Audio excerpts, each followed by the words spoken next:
Good day, you two. It's nice to see you here at this festive time. So, got any jobs for us? I'm afraid I'd struggle to find you any commissions in the near future.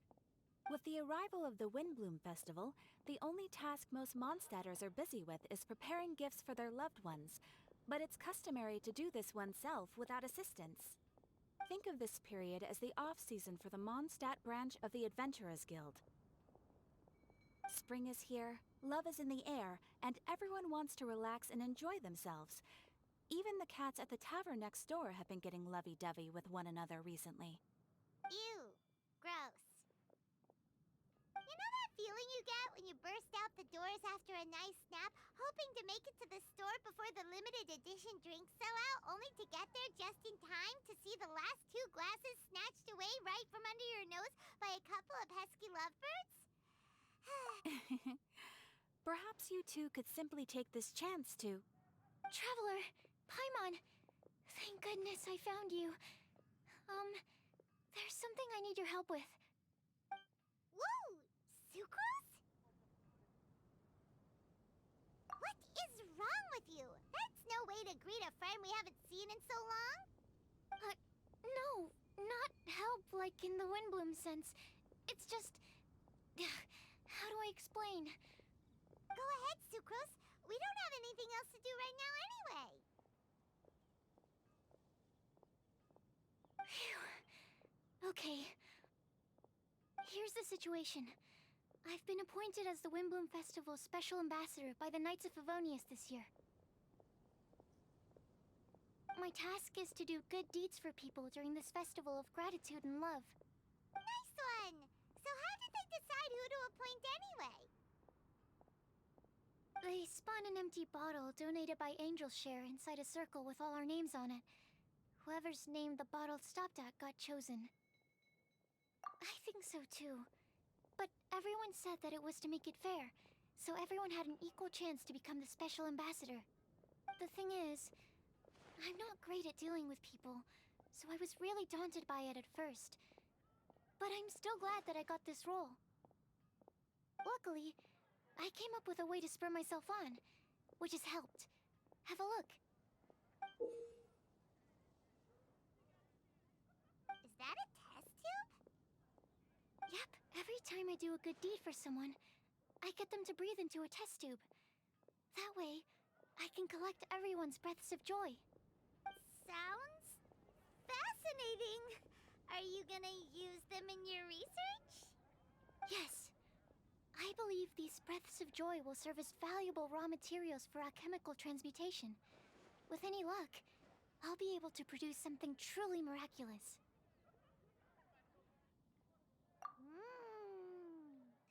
Darn, now Paimon's hungry. Wait, you're doing this on purpose, aren't you?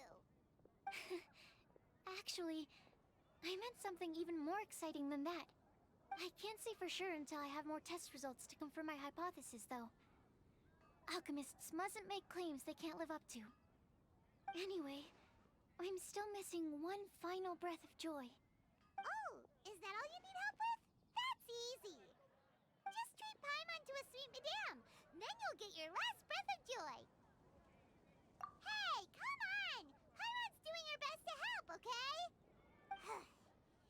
So, does it need to be more like official or ceremonious or something?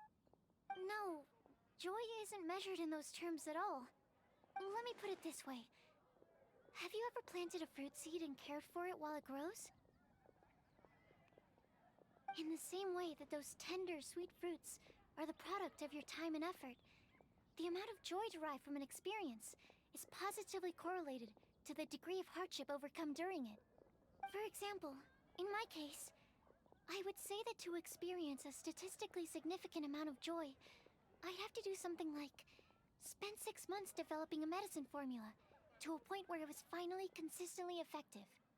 Similarly, in order to collect a significant amount of joy from other people, I have to find ways to do something sufficiently challenging on their behalf. Oh, Paimon gets it now. Long story short, you want us to help you find people for you to help. enough given that it's the Windbloom Festival and all. Oh, I figured since you're such experienced travelers, you might have some ideas. But if even you don't know how to approach this... Really? You have a plan? Well, if he's in, then Paimon will help too. With the talking, anyway. But, if things don't work out, can Paimon still get that sweet madame? Oh, come on, Traveler. This is a festival of gratitude and love, after all. How could you refuse? Excuse me, Sucrose? Could I borrow you for a second? Package for you. Oh, sure. Be right back. Wait, is that who Paimon thinks it is? That's Kale, right? When did she arrive at Mondstadt?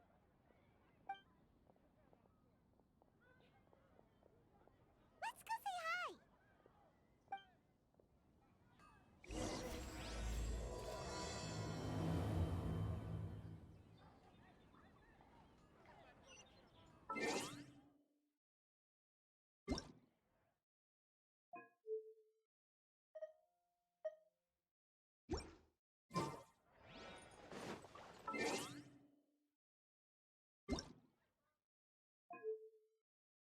Paimon coming in!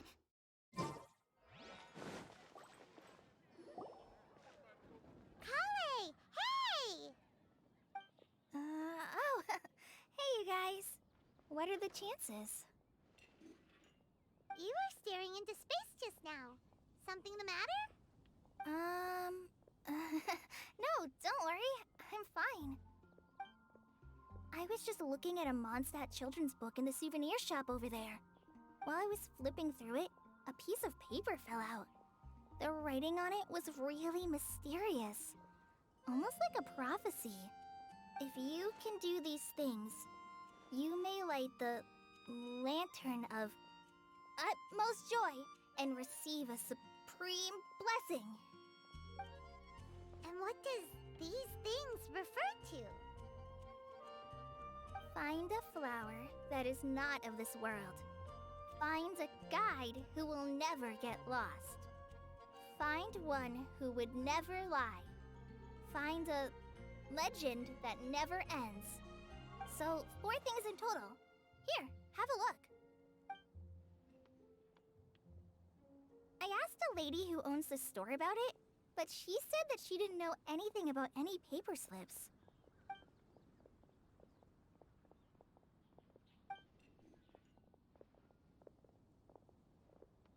Hi there. Sorry to butt in, but what's the name of that storybook you just mentioned? Oh, it was called The Boar Princess. That is strange. I've read that book, and it sounds like that note you found has no relation to the story at all. Do you know her? Let Paimon do the honors. Kale, this is Sucrose, an alchemist with the Knights of Favonius. And Sucrose, meet Kale. She's a trainee forest ranger from Sumeru's Avidia Forest. Hello. Hi.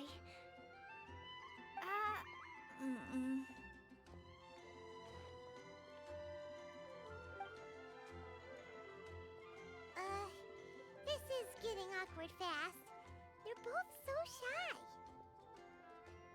So, Sucrose, what are your thoughts on this prophecy? Could it be real? Without having done any research, I couldn't comment definitively. But if you want my subjective opinion, I don't think that it's a nasty prank or anything. The only people who read children's books are those with a childlike wonder and imagination. Or children, of course. I'm sure that whoever put this prophecy there would understand that. Would they really do this just to spread lies and ruin someone's innocence? I can't imagine anyone being so cruel. That's a great take! I love it! Exactly! Who would want to hurt a child's feelings? Okay, so What do you think the blessing is, Sucrose? If I had to guess, maybe a fairy that can make people's wishes come true or something? I haven't read many fairy tales, so this is pure speculation.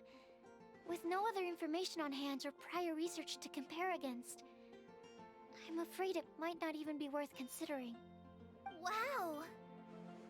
Her guesswork is really good, though. I want to pick her brain some more. But will she find it annoying if I keep asking her questions? We've only just met after all. What's the best thing to say to someone you're meeting for the first time? Well, yes. I mean, if possible. Then, what would you wish for, Kale? I'd wish for a better personality. Uh-huh. Huh? You can't waste it on that. You've got a great personality already. That's very kind of you. But if you know me like I do... Kale! I know that voice! It's...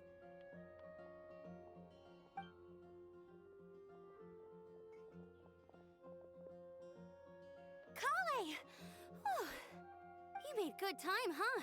You're way earlier than I expected. I spotted your green hair way off in the distance. Good thing my eyes are sharp, or I'd have missed you.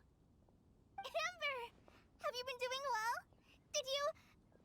finish all the pita pockets I brought you last time? You bet. They're getting yummier each time you make them. Huh? Wait, remind Paimon, have you been to Mondstadt before? Mm-hmm. A long time ago, I had a lot of help from a lot of people here in Mondstadt.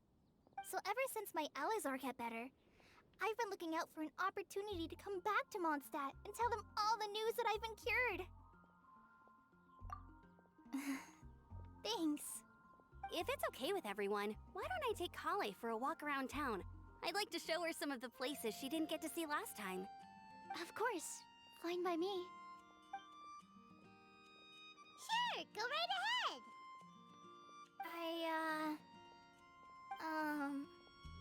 Sorry, Amber. I agreed to meet my traveling companions by the city gate in a few minutes, so I can't go with you just yet. Oh, that's all right. In that case, you guys go rest up, and I'll go see Master Jean to ask for some time off. Oh, okay. Traveler Sucrose, could you look after Kale for now? I'll come get her later and take her out. There's still a whole bunch of people I need to introduce her to. Sure, no problem. Awesome. See you later then.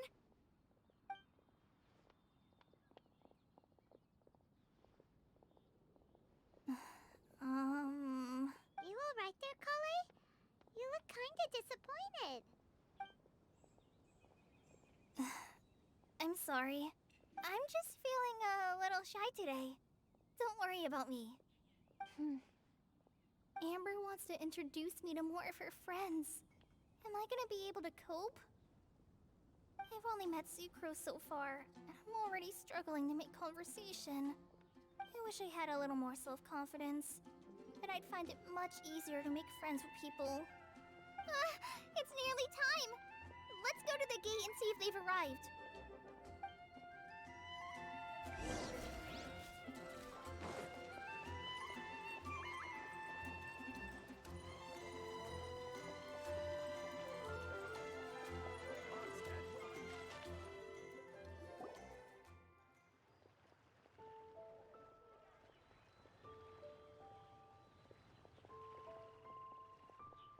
Why is this humble windmill such a great view?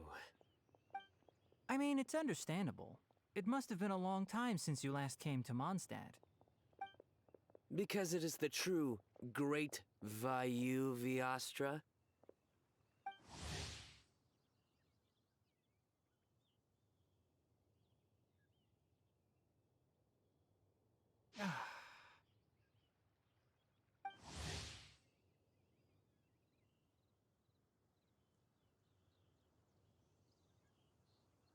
Oh, come on. Don't tell me you don't get it. View, Vayu, and also Mahamatra, Vayu Vyastra? No? Kainari, Sino, over here! Whew, am I glad to see you.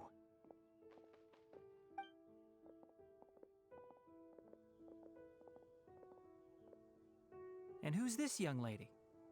Master, this is Sucrose, an alchemist with the Knights of Favonius. We just met. Sucrose, this is my teacher Tainari. He's a highly respected forest watcher in Sumeru, and he's also a very famous botanist. Kale's exaggerating. I'm Tainari. Pleased to meet you. So you have a teacher as well. The pleasure is all mine, Tainari, sir. Yep, he's extremely knowledgeable too. And this is General Mahamatra Sino of the Sumeru Academia. He's really famous in Sumeru as well. Greetings.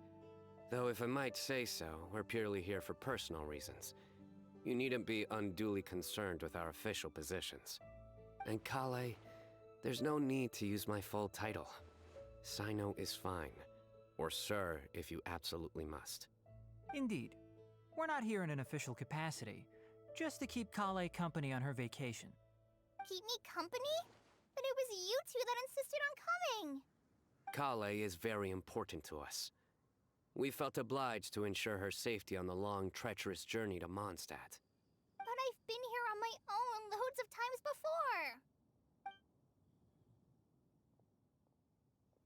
What about your work, though? What if something bad happens while the General Mahamatra's away? There should be no issues. I have left my duties in the hands of my subordinates, and two especially reliable helpers. Oh, Sucrose. What were you saying about you having a teacher as well? I was just going to mention that I think we're in a somewhat similar situation. I'm an assistant to Mr. Albedo, Mondstadt's genius alchemist. Oh, please, Sucrose. Genius is an unnecessary epithet. It will serve only to leave an exaggerated impression of me in the minds of our guests. Mr. Albedo, but it is an objective truth. Hey, Albedo's here too! Great! The more the merrier!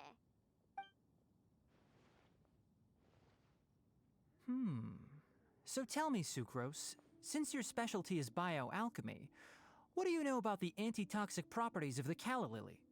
Wait! Can we hold off on the nerdy topic for now? Paimon doesn't want to be left out. Oh, as it happens, I've studied the calla lily in quite some detail before, with it being a species native to Mondstadt. I wrote a whole report on my findings. If you're interested, Mr. Tainari, sir, I can go get it for you.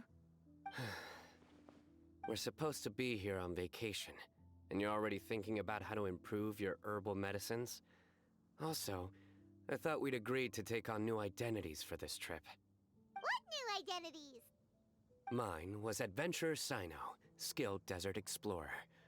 Tainari's was technological consultant to the treasure hoarders, and Kale's was traveling musician. Very much so. I do wish some of the less cautious adventurers in the Avidya forest would consider coming to Mondstadt instead. What Philanimo mushrooms lack in texture, they make up for in not causing vomiting or diarrhea. Are you contemplating using some compounds from the calla lily as active ingredients in a targeted antidote? Yes, I gathered a few on the way here, and my initial research suggests to me that it could be worth a try. Okay, I got it. But as much as I don't wish to be a wet blanket, it takes a huge amount of experimental data to conclusively prove how different drugs interact. Estimating the total development time would be very difficult. Add in the time for procurement and delivery of essential materials, and I'm not sure if we could complete development before you need to return.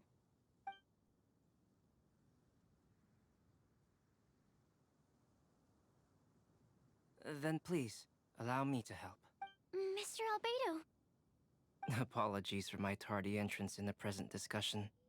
I understand you're looking to make an antidote for poisonous fungi, correct?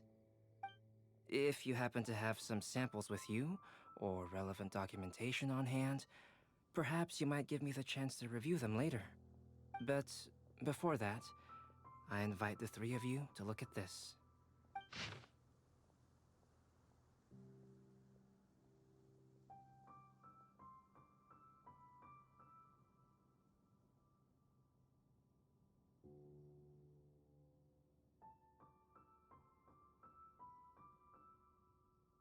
Food and lodging arrangements?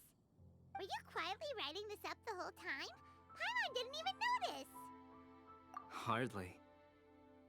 Rather, I should apologize for interrupting a serious discussion between trained professionals, especially after they've traveled so far to be here, when I myself am neither an adventurer, nor a technological consultant, nor a musician. Nevertheless, I would encourage you to have a knowledgeable local arrange your detailed itinerary while you're in Mondstadt. Take a look, and should you find anything here to be objectionable, it can easily be adjusted. This is too kind of you. These arrangements are quite excellent. It looks great! Even Paimon feels like tagging along for the food and board. That's why it's called tagging along! Very comprehensive. The adventurer, technological consultant, and musician all approve. Thank Just one thing. We'd like the chance to cook as well. Why don't we change the group dinner to a camping and cooking trip? I'll help pitch the tents! I can help too. And Paimon will take him to Good Hunter to order some starters. Mondstadt's cold cut platter is not to be missed. Great, then it's decided. Sucrose and I will bring the three of you to your inn for a quick rest. You two, let's meet by the lake this evening.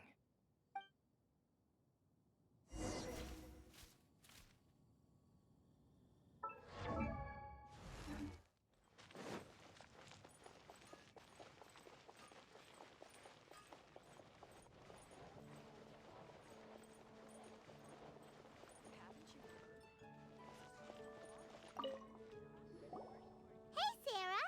Can we have a cold cut platter to go? Sure, coming right up. Would you like anything else?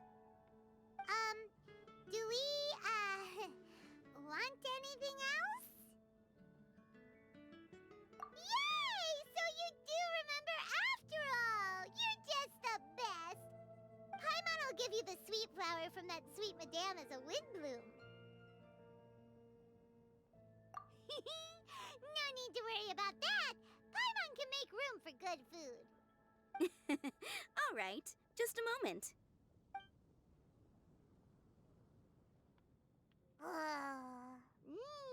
That was great. If that was a Windbloom treat, then Paimon wishes it could be the Windbloom Festival every day.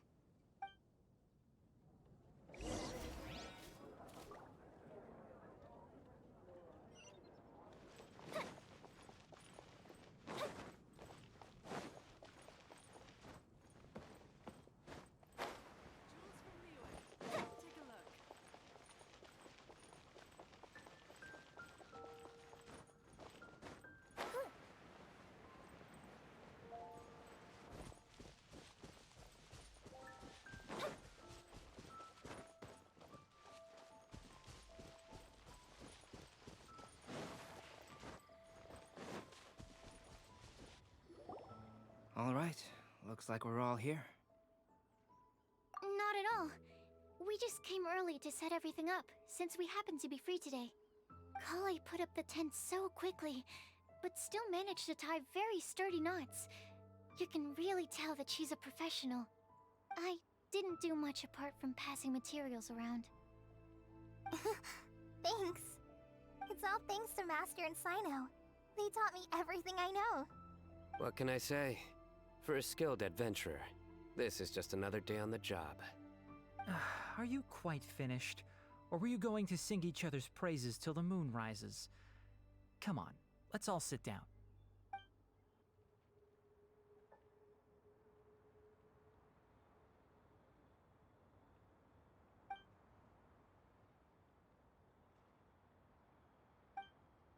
That sunshine sprat was really very good. I didn't watch you cook it, but I believe that the prominent umami flavor of the dish owes itself to more than the fish alone. That's correct. Any further deductions? Let me think. The aroma was quite uniform. Unlike that of a spice blend, it was also unfamiliar to me. So I would venture that it was a Mondstadt specialty. As far as edible Mondstadt plant species are concerned, calla lilies are usually used in soups. So if I had to guess... small lampgrass? That's right. I've long heard that Sumeru's fish with cream sauce is noted for its gentle texture, which brings out the tenderness of the fish. Here in Mondstadt, we're not quite as varied in the use of spices as in Sumeru, but the principle of bringing certain distinct flavors to the forefront through combinations of natural ingredients is very much the same. I liked it a lot. I'm curious as to the exact ratio of ingredients. I'll write a copy of the recipe for you. Would anyone like to try the nutrient-dense meal I made? I'll have some. What about you, Kale? It doesn't look like you've eaten very much. Is your appetite low at the moment? No. I just don't eat a lot normally.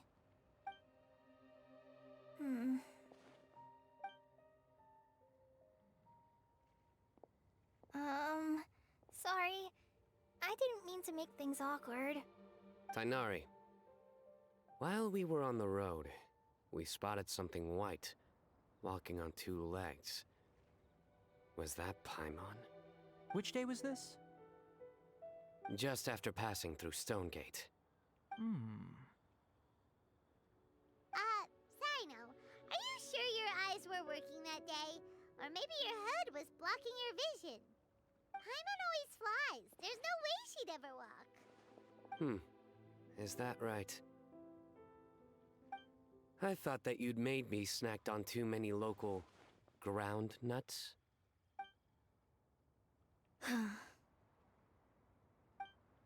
No? Not funny? Ground, you know. As in ground up, but also the ground. Ground nuts make you fall to the ground. Think of this as part of the process of getting to know Sino. On the bright side, these jokes show that he thinks of you as his friends. Still, we could test a hypothesis. What hypothesis? That plant species indigenous to Mondstadt may have an effect on the motor functions of flying lifeforms. Hey! Paimon's not your test subject!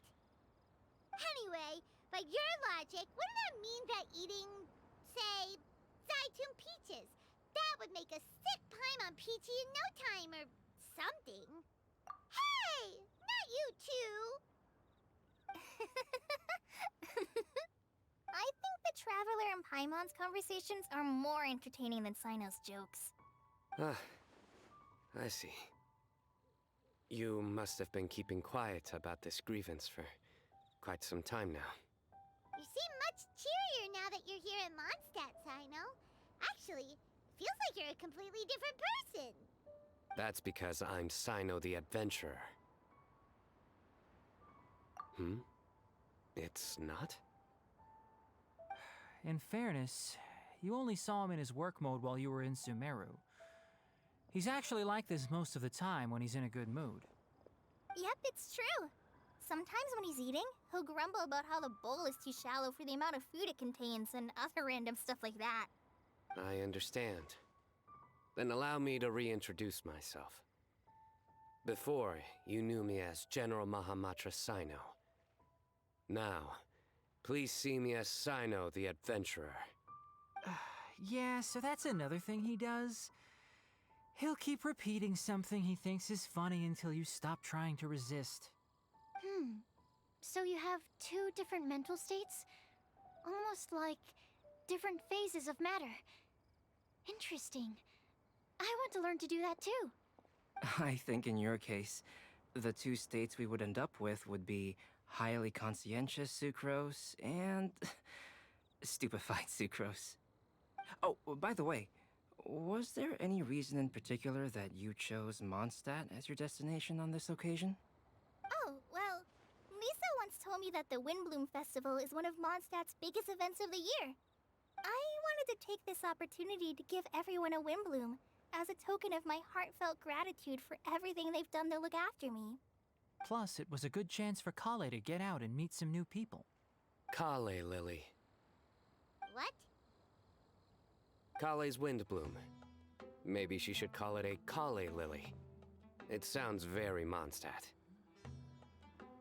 There's also Cauliflower, which would technically make more sense. But somehow, it doesn't sound as nice.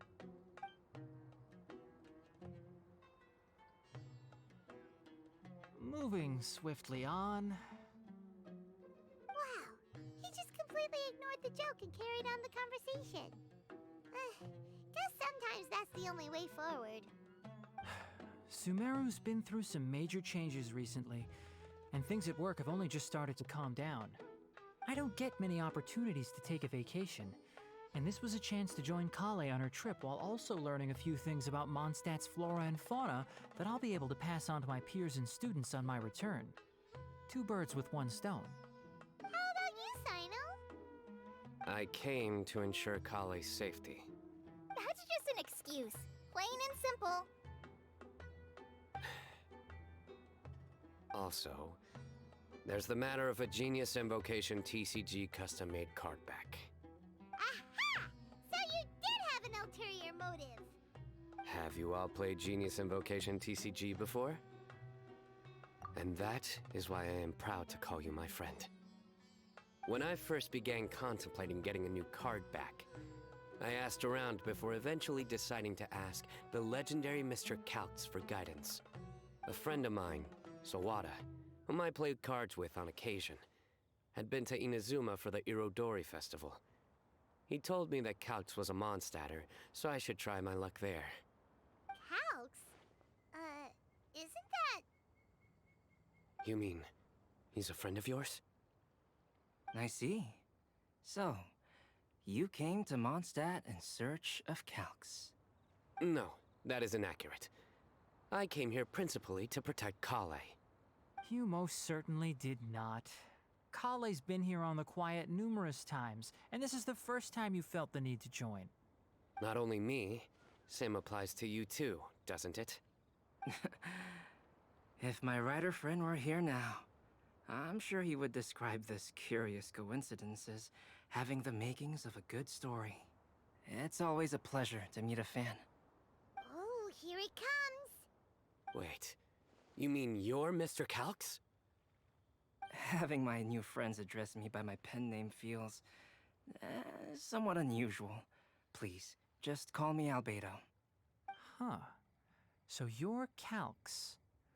Sino's been talking about you non-stop recently. He's intent on getting you to design a bespoke card back for him. You didn't have to say all that. I don't usually take private commissions, but I believe that we are friends now, all of us.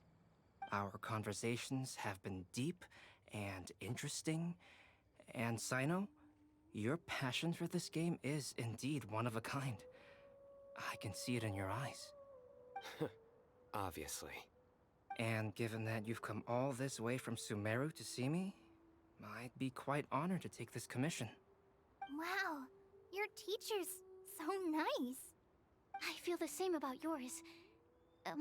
Well, they definitely have different personalities, but they're similar when it comes to their character. So, how much should I budget for the timeless masterpiece you will produce for me?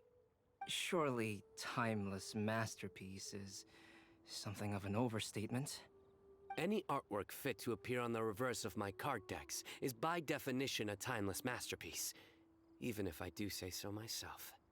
Don't mind him. These TCG nut jobs are all like this. I see. So, this has an almost religious significance. Well, for starters, I'd like to hear a few more of your jokes. My jokes? You like them? I do. Really? I didn't see you laughing. Yeah, well, the joke's ability to induce laughter is a separate matter, but I certainly find them fun. If I might interrupt, does anyone else smell something strange? My nutritional meal! Will it be okay? Should we go over and take a look too?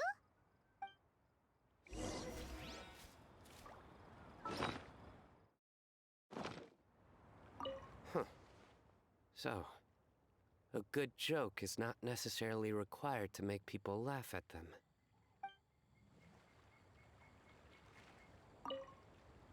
I'd be grateful if you could check on Sucrose. As for our new friends here, leave them to me.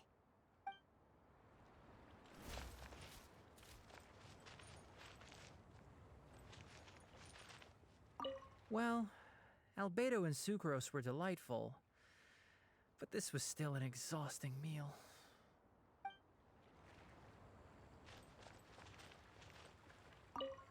The cooking pot. Is everything okay?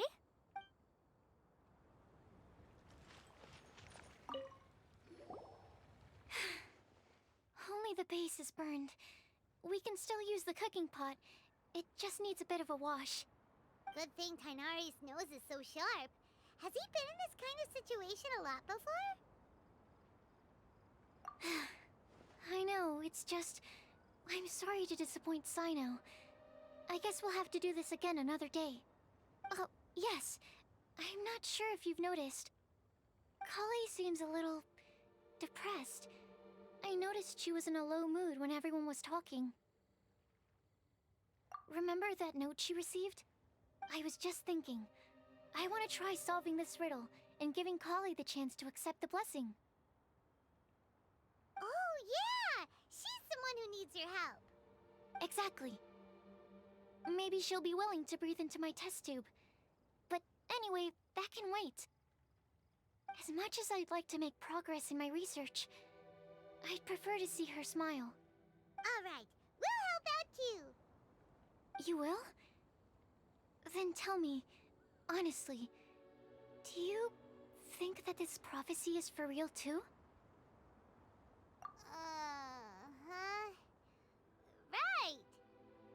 Alright, let's meet at the alchemy crafting bench in the city. I've got some thinking to do in the meantime. We're back. Oh, what a shame. You just missed a joke about windmills. Stop, please. I don't need to hear it a fifth time. That bad, huh? Well, now Paimon really wants to hear it for some reason. Didn't you say you want to see the Dragon of the East at some point? When are you... Tomorrow morning. And you? What are your plans? I'll go into the mountains to have a stroll and collect a few plants as samples. Oh, perhaps I could join you? I'll be looking for inspiration for these card back illustrations. Found you! I knew I was onto something as soon as I saw the fire. Wow, you have really sharp eyes. That's an outrider for you. Uh-oh.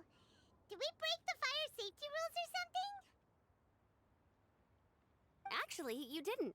Strictly speaking, you should have reported your plans first. But since two of our very own alchemists are here, I'm happy to look the other way. Ah, yes, introductions. I'm Amber, and this is the Reconnaissance Company Captain Eula, a good friend of mine. Good evening. You are friends of Kale, yes? A pleasure to meet you. Oh, Amber and Eula. The pleasure is ours. I've heard a lot about both of you from Kale. Oh, really? All positive, I hope? You asked that last time too. Of course it was positive. I'd say. We hear the latest news about you every time you write to Kale. Glad to know we've made a good impression so far. Anyway, we're just here to collect Kale, so don't let us interrupt your chat. Come on, Kale. We're gonna take you to check out a few scenic spots. Okay, great. Still as high energy as always. You know Amber? Yes, we've met. She's Kale's most important friend. And for that, we are also very grateful to her. That's Amber for you. Her outgoing personality means she can make friends with just about anybody. It's getting late, and we still have a lot lined up tomorrow. I suggest we all head back and get some rest. All right, I'll start packing up.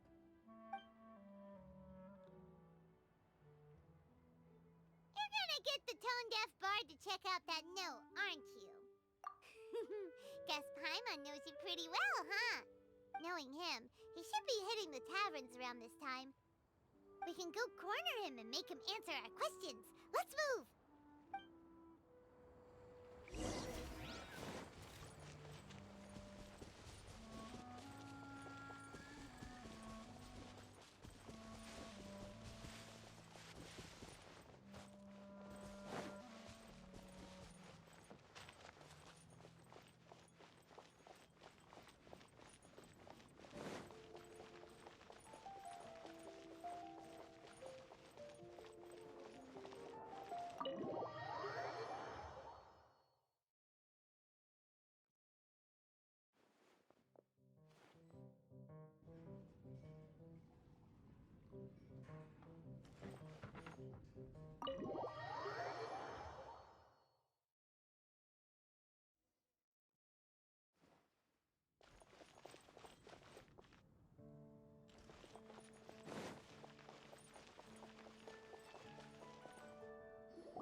Oh, it's been a while.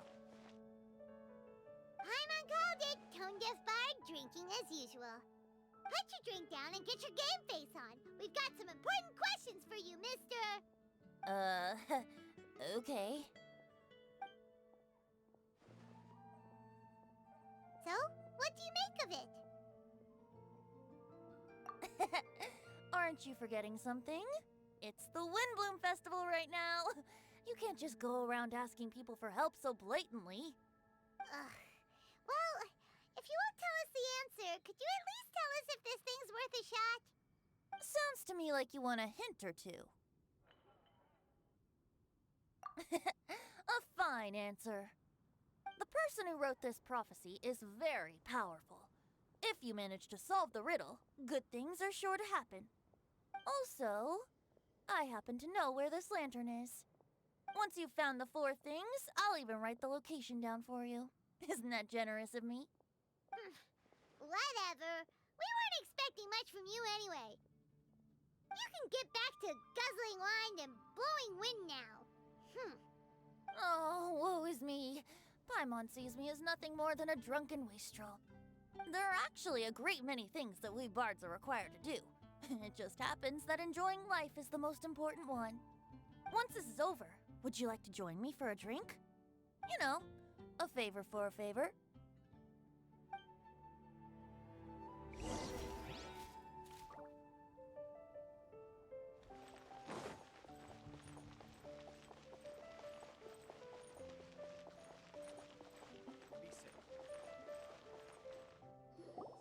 A flower that is not of this world. Not of this world. Sucrose! We've got some good news and some bad news.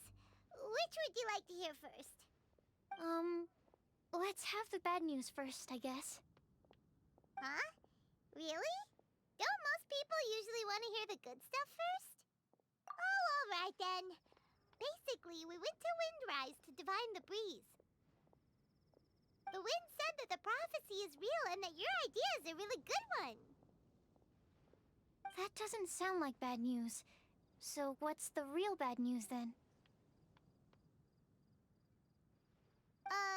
Paimon ate the bad news!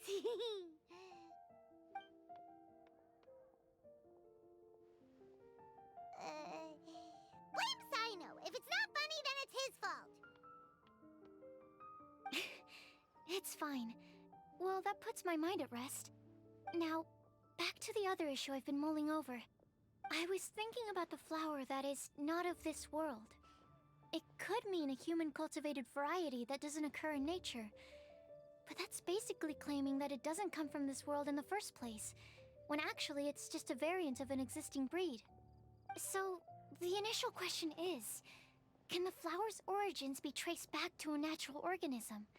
If so, it cannot be correctly described as not of this world.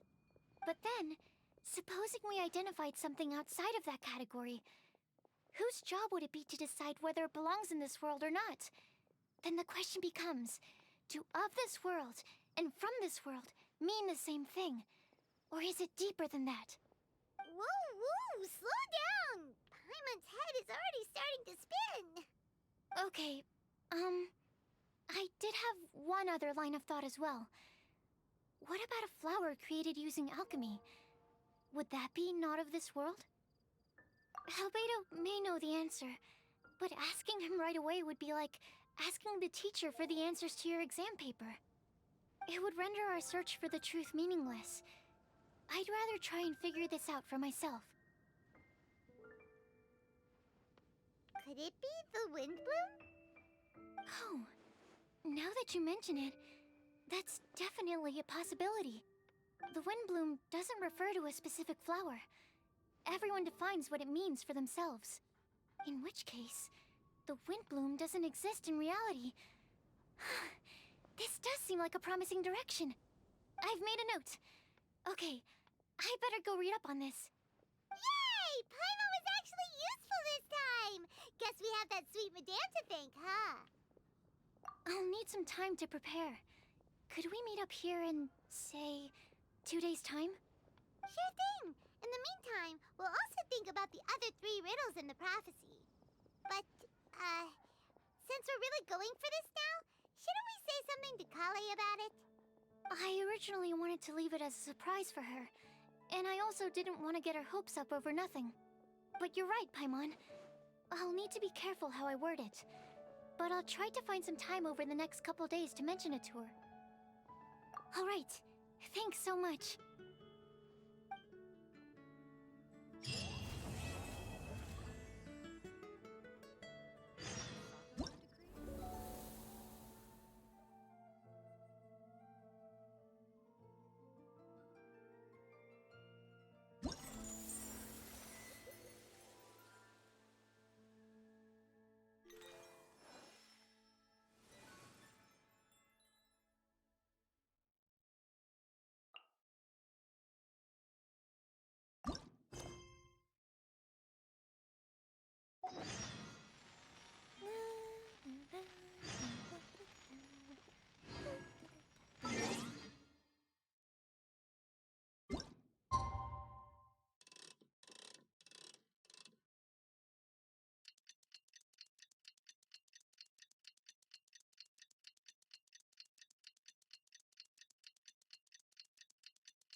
Today's the day! Let's go meet up with Sucrose!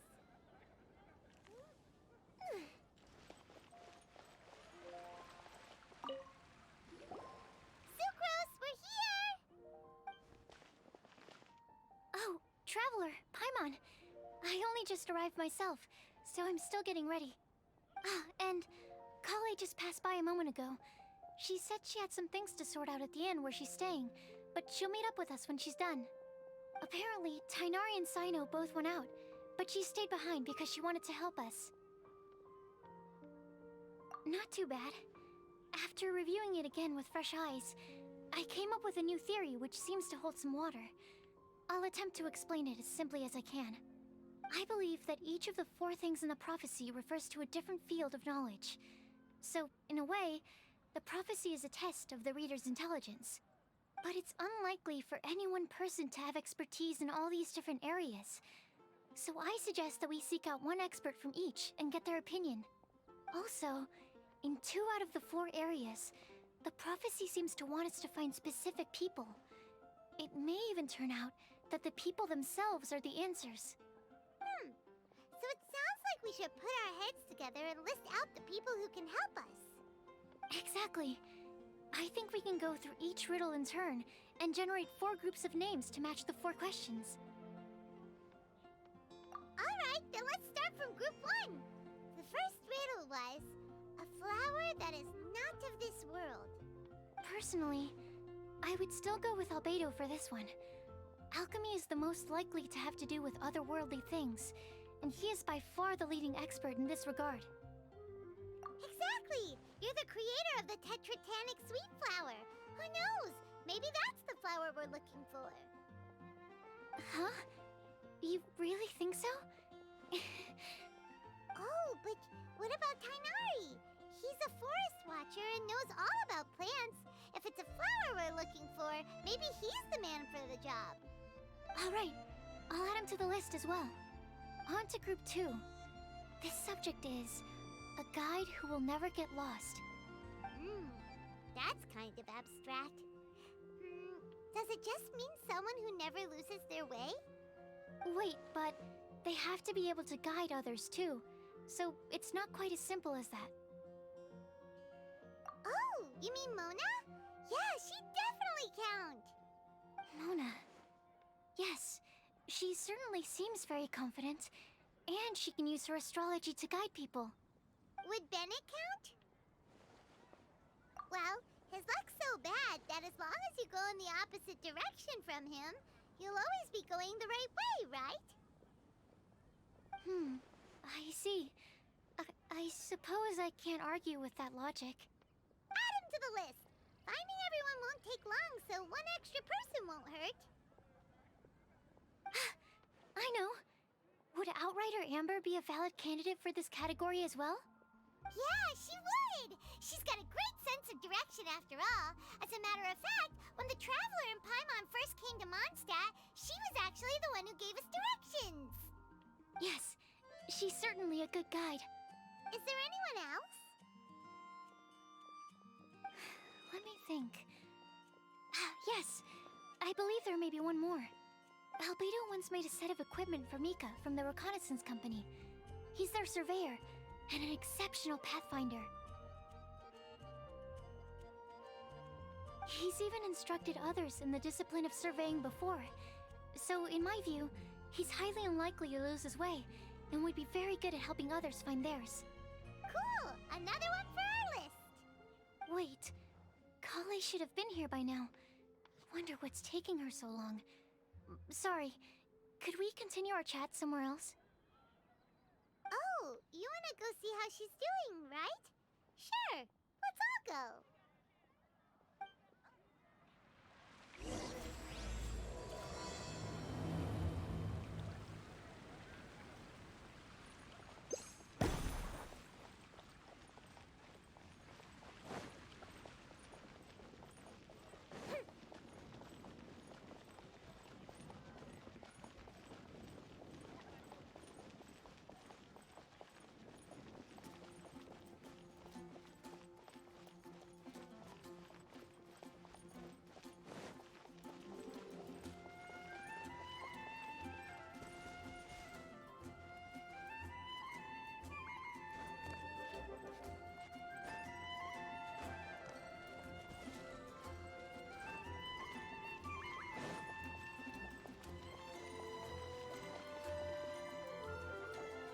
Hi, Kale. Hope we're not intruding or anything. Is everything okay? Sucrose! I was preparing some stuff.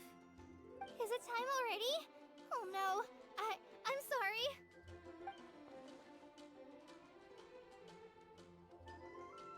Don't worry. The Traveler and I only just met up. We were just worried that you might get lost along the way, so we thought that we'd come get you. Thank you. I'm ready to join you now. How's that thing going?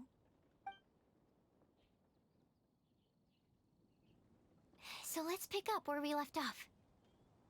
Next up is the third line. One who would never lie. Anyone spring to mind? You really think so? Seems like it would be pretty difficult for someone in his position to avoid having to lie.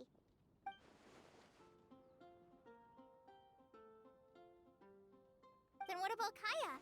He's the cavalry captain and a rather popular figure, but... You think there's something fishy about him too, huh? Yeah, he's definitely a sneaky one. Bet he lies all the time. I can't help but agree with you there. There's the tone-deaf bard.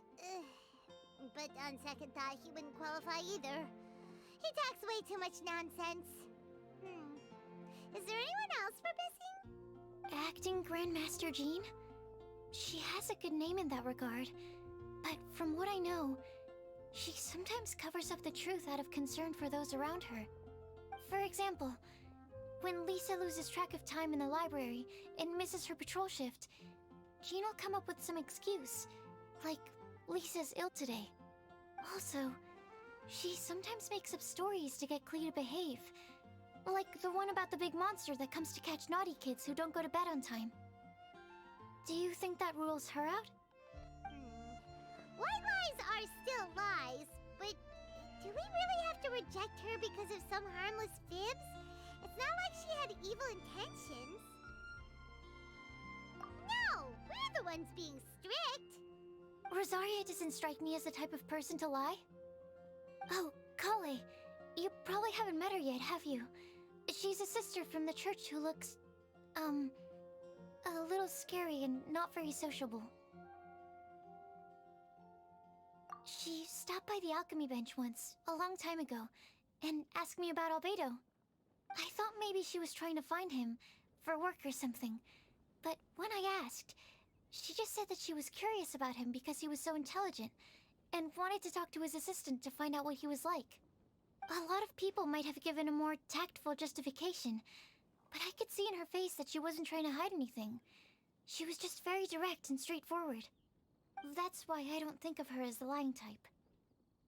Rosaria doesn't look like the sort of person you'd want to get into a fight with. Maybe she just fights her way out of situations that some people might lie to get out of. I can definitely see that. I've also heard the other sisters say that Rosaria doesn't even make excuses when she skips choir. She just doesn't show up. She's a tough cookie, huh? Let's put her name down. In that case, I think Sino fits in this list too. True. Lying's probably more trouble than it's worth for someone like him. Kinda like with Rosaria. Oh, and Paimon also nominates Razor. Bet he couldn't lie to save his life. I've also got someone else in mind. Noelle, the trainee knight. She's a very honest person. I don't think she'd tell a lie. Alrighty, write her name down too. Wait, there's one more person.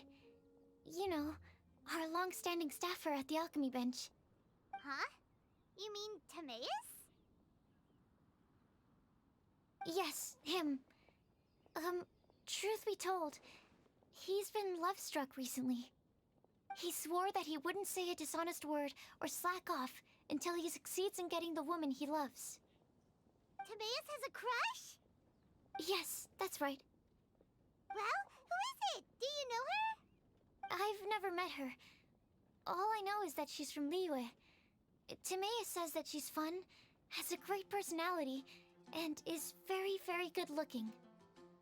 Since we're on the topic, helping Timaeus win the lady of his dreams was also one of my goals for this Windbloom Festival. But how can we help with that? I don't know. Make sure he uses nice paper and a fancy envelope when he sends letters to her. Help him pick a nice gift and wrap it properly. That sort of thing. Yeah. I had the same situation once in the Avidia Forest. I helped another forest ranger out by delivering a love letter to the coworker she likes. Yep, that sort of thing exactly. Oh, also, I helped him with some of the groundwork for one of his research projects. He must have appreciated it, because he gave me a refrigeration device that he's been developing as a thank you gift. Is it any good? I mean, It looks nice.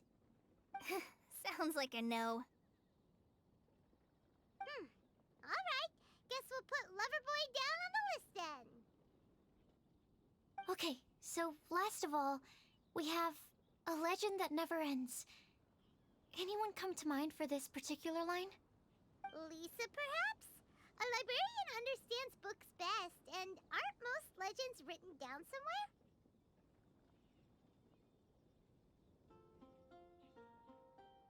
When I think about legends, fairy tales and picture books come to mind. Maybe Kale. She read a lot of fairy tales when Tainari was teaching her to read. Oh, do I count? Of course you do. I'll put you on the list.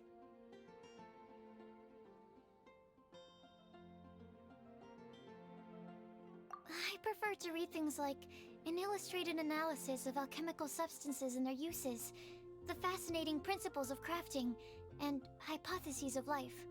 Point taken. Paimon didn't quite understand any of those. Klee might be a good choice.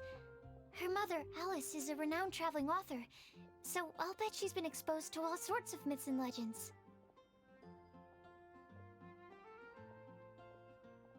Alright then, Klee makes the shortlist. Well, that should just about do it. Next up, we should go and ask the people on the list about the prophecy. Do we have to ask absolutely everyone on the list? It seems like a lot of people. It is. So, I was thinking that perhaps we should split up. That might make our search more effective. Okie dokie. Also, I've thought of a method of gathering feedback. No problem. We can do that. You and the Traveler are practically joined at the hip, so you two can go together. I'll pair up with Kale. Capable Kale and sensible Sucrose. Sounds like a winning combination. Okay, I promise I'll help. Capable Kale. Yeah, I got this. Rest assured that the unbeatable Traveler and Paimon will do our part too. Off we go!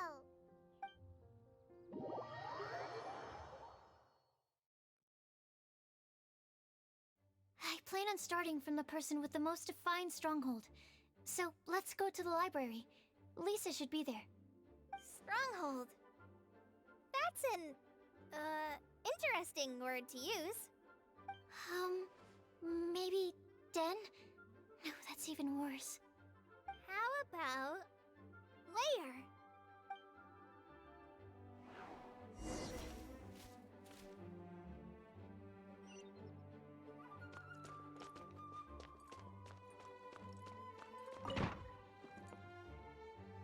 Here we are, Lisa's lair. Oh no, that was a bad word choice. Now Sucrose is using it. It's all my fault. Lisa, might I ask if... Huh?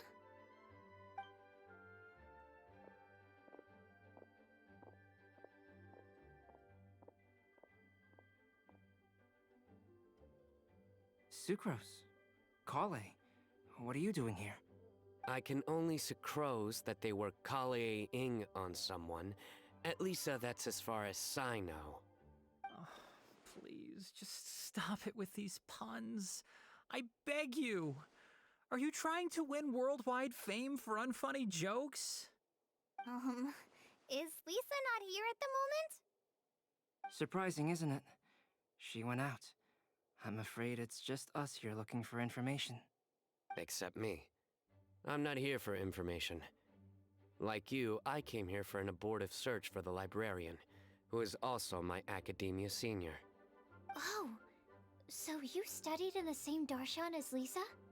That's right. Her mentor in Sumeru was also my benefactor. We were both Spontamod students. Wow, that's cool. But wait, we're getting sidetracked. We came here to look for some information. Kale and I are investigating a prophecy, and we were hoping you all might be able to help. Oh? What sort of prophecy?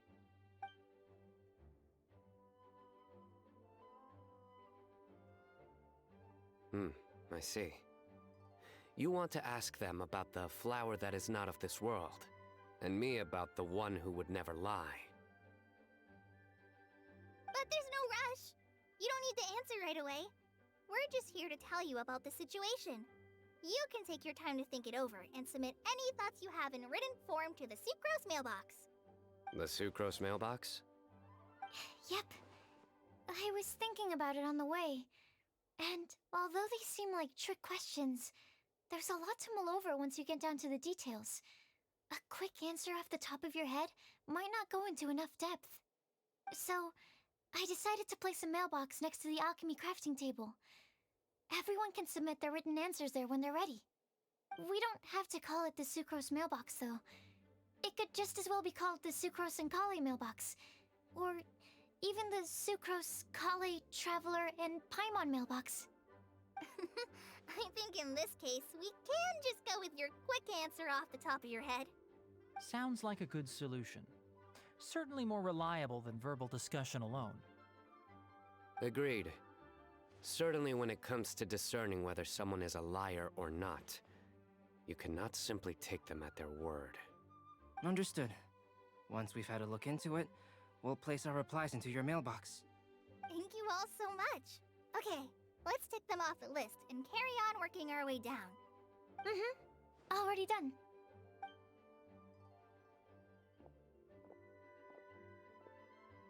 I'm pleasantly surprised to see those two introverts getting along so well. Do you get the feeling that Kale's return to Mondstadt has emboldened her more contrarian side? Yes, I'd noticed that too. Traveling and meeting old friends are both good for the body and soul.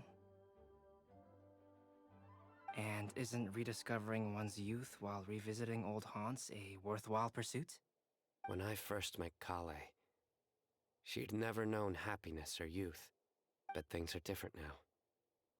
Her Elazar being cured was a huge milestone in her life. Kale is a very sensitive and introverted child. I'm sure you must have noticed that too, Albedo. From the time she's been in my care, I've observed that she's actually a very lively character by nature. But she had a very rough start in life, and it changed her. So, might I assume that your respective claims of looking for plants and artists in Mondstadt were just pretexts? I wouldn't say that. Both Kale and Genius Invocation TCG are very important to me. Would it really kill you to just say yes in this situation? Fine. Yes, we came out of concern for Kale. She's been back to Mondstadt of her own accord several times, but it has led to no significant improvement in her mood. Well, it won't hurt to give her some more time. I believe that Sucrose might be able to help her. Sounds like an extension of your own self-confidence as her teacher. You could say that. In a similar vein, I've heard that Sumeru scholars often build their social relationships based on their academic ones. Is that true? I suppose it might look like that from your perspective. Sumeru society is something of a special case. The reason it is known as the City of Learning is because all of its resources are in some way linked to academia. As such, academic resources equate to social capital.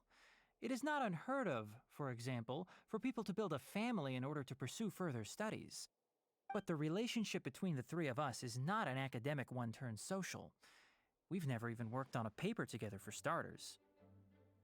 Oh, so the academic paper is the nexus of the academic family. Interesting. I would think of us more as siblings. An equal and pure relationship, unaffected by academic considerations. As much as I'd prefer not to admit it, that statement is not inaccurate. I can understand that position. I have a younger sister myself, and it's only natural for me to be protective of her.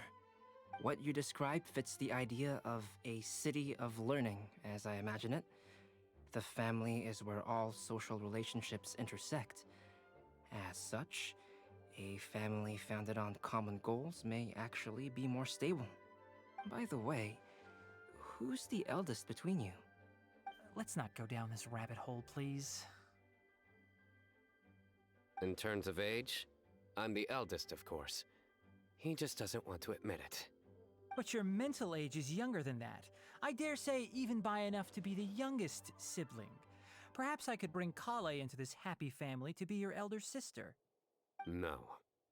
You will never see me admit to being the youngest sibling. Except perhaps as a last-ditch effort to turn the tables in a game of cards.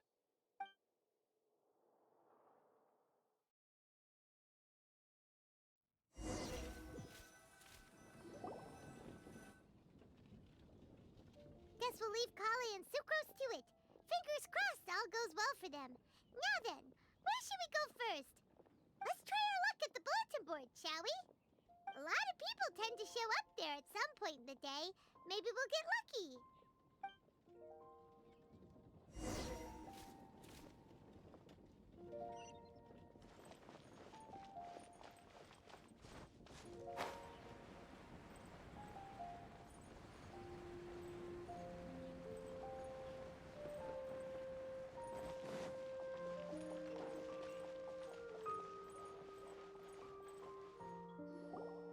Nice! Just as we hoped! There's a load of people here. Huh? Even Lisa's here. Hey there, Traveler and Paimon. It's been a while. How have you been? We've been doing pretty well. You look surprised, cuties. Is it because of me? Teacher is not at the usual place. Oh, please. It's not as if I'm glued to my chair. I like to get out for a little fresh air every once in a while. Mika's here today, so I thought it'd be a good time to introduce him to Bennett and Razor. They're all out and about quite often, so it's helpful for them to get to know one another. Hello, everyone. My name is Mika. I look forward to working with you. No need to be so formal. We've known them for ages. They're cool. Windbloom. Fun? Actually, we haven't gotten to the fun part yet. We've been busy investigating a prophecy. A prophecy? What kind? A good one or a bad one?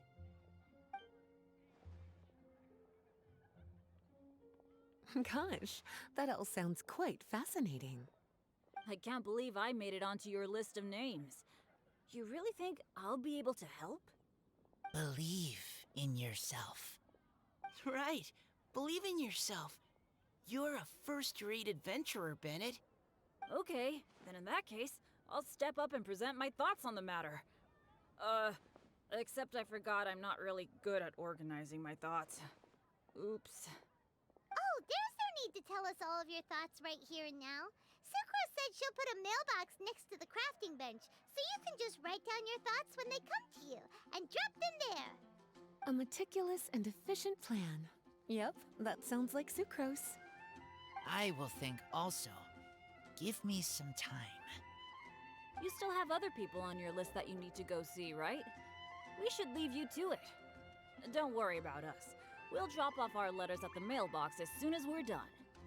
Okay, bye for now. Let's head over to Star Snatch Cliff next. Maybe we'll be able to find some people there. And even if we don't find any familiar faces, you can see really far from up at the top. Maybe we can find people that way. Oh, you're working so hard. Do be sure to get some rest when you can. If you get tired, you know you're always welcome to visit me for a break and a cup of tea.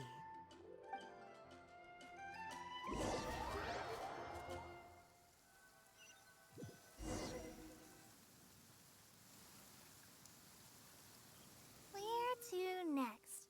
Let me check my notes. Huh, this way. Got it. Kale, please follow me.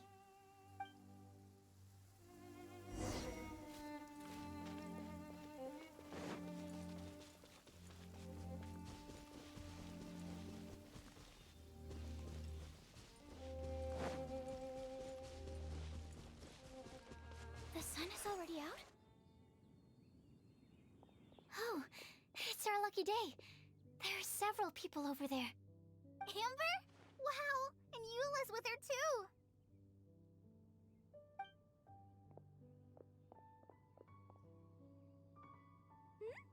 Oh, it's Sucrose! And Klee also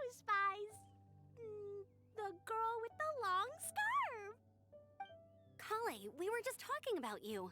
Ah, right, I don't think you've been introduced to Noelle before. Kale, this is Noelle, maid of the Knights of Favonius. Nice to meet you, Kale. I missed you the last few times you were in Mondstadt, so I'm glad to finally meet you in person. Oh, nice to meet you too, Noelle. My name is Kale. But you already knew that. Relax, you two. There's no need to be so courteous. We're not on some kind of diplomatic mission here. Klee, what are you doing here? Are you planning to blast some fish? Nope. Klee's on patrol with the other knights. Huh. Now that you mention it, it looks like everyone here's a Knight of Favonius except for Kale and me. I'd heard that there was a very young knight in the ranks, but it's still a surprise to see with my own eyes.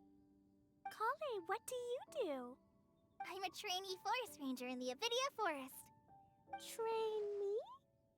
It means I'm not officially a fully qualified forest watcher yet. I'm still learning. Oh, you're just like me. I'm still working towards becoming a fully qualified knight. Technically, though the distinction is hardly relevant right now. This isn't a very formal patrol. We're just chatting.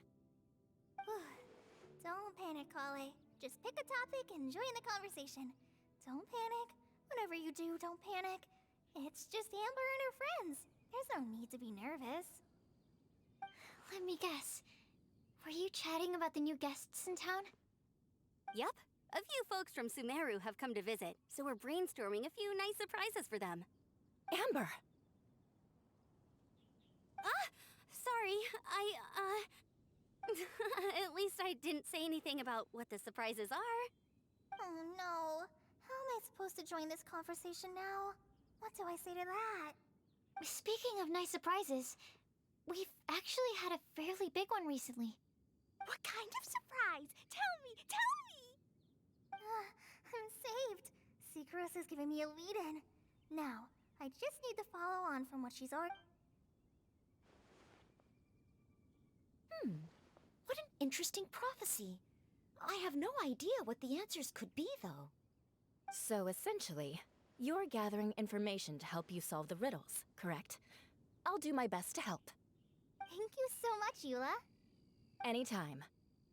There's no need to answer right away. We'll put a mailbox next to the crafting bench for people to drop us a note once they've thought of something. I'll drop something in there for sure. Nice idea. I think we can all commit to writing a note. We'll see what we can come up with. Yup, don't worry. You can count on us. But we do have to finish our patrol first. What route are you taking today? We started in the Stormbearer Mountains, and we'll end at the city gates. You'd be very welcome to join us, but it sounds like you're pretty busy with all this. No. There's always next time. We'll join up with you after we're done working through this prophecy. Oh, yeah, so, we'll be on our way for now. See you later. Have a safe trip back.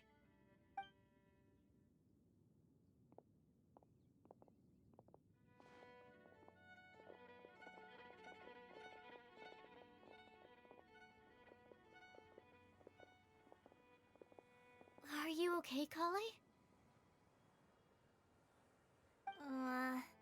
Was it that obvious? No, not at all. It just looked like you had something on your mind. So that means it was obvious. Whatever's bothering you, you can talk to me about it if you want. I'm happy to help. Thanks, Sucrose. Well, the truth is, I don't really know how to act around Amber and the others. Really? I thought you two were good friends. We are. Amber's a really important friend to me. I don't know. I guess if I'm being completely honest, the problem's probably with me. The first time I came to Mondstadt, I was really immature. I didn't want to let people in, and I was generally pretty awful to everyone.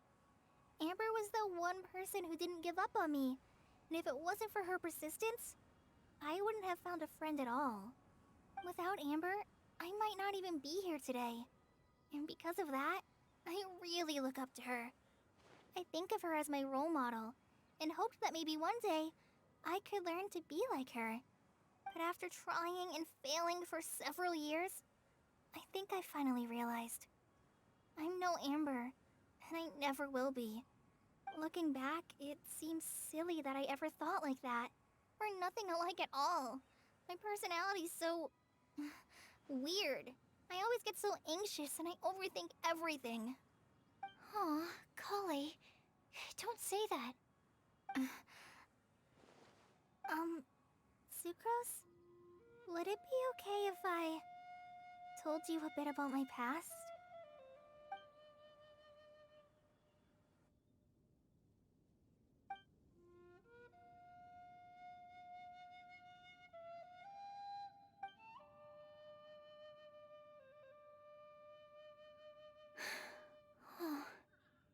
I already knew bits and pieces about her, but still, why did she have to go through all that? I'm sorry. We've only just met and I'm already dumping all of this on you. This is why I get so frustrated at myself. I'm always doing this. I get into a spiral of self-doubt, and then I end up having to find somewhere to vent it all out. No, it's fine. I'm really glad that you're willing to tell me all this. People don't open up about their deepest feelings unless they really trust the other person. Don't you think? At least, I think it's kind of an honor. And, I mean...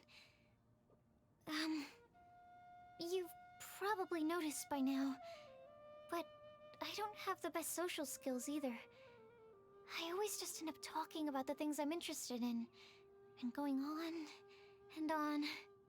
But even so, you still listen to me when I talk my head off about alchemy.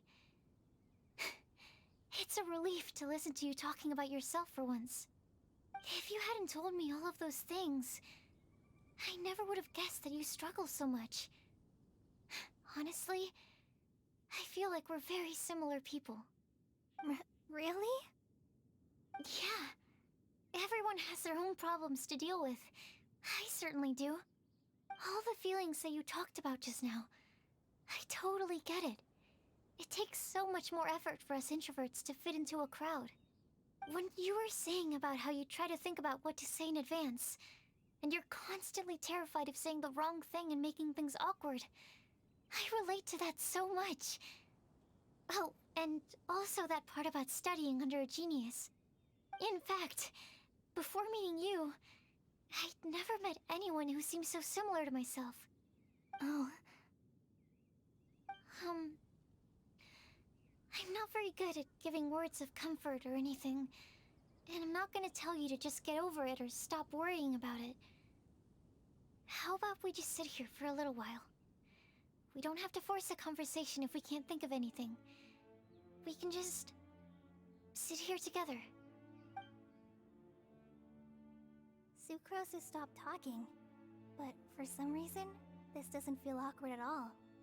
Maybe she's right, and we're more similar than I realized. In Sumeru, I always like to find a quiet place to just sit and watch the scenery, but it's always by myself. I never thought there'd be a day when I could do this with someone else by my side. Mondstadt's breeze is so gentle and soft. Hey, Kale. See that cloud over there? Doesn't it look like one of my test tubes? I don't think so. Sorry. Then, maybe we're not quite on the same wavelength on everything. At least, not when it comes to looking at clouds in the sky. Thank you, Sucrose. I feel much better after talking to you. Yeah, it helps a lot, doesn't it? I also vent to my flasks sometimes. The next time I get the chance, I have to show you my Tetratanic Sweet Flower and my Tetratanic Windbloom. Your tetra... what? 2 of my favorite things I've made. They're really cool. I think you might like them. Oh, okay. Yeah, you'll definitely have to show them to me sometime. I brought some crackers with me. You want one? There's cheese flavor or tomato flavor. Sure. I'll try the cheese one.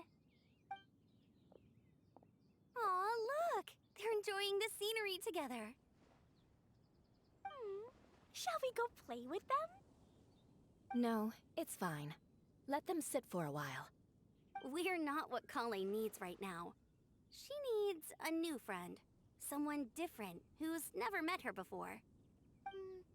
I don't get it. Is there a difference? There is. You'll understand once you're a little older, Klee.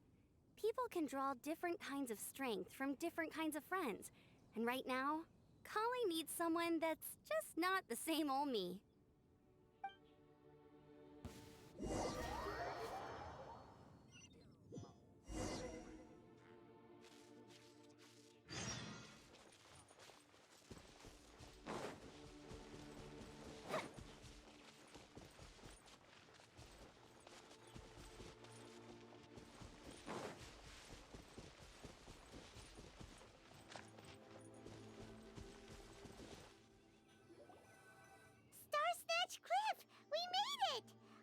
Hopes we find someone we need here.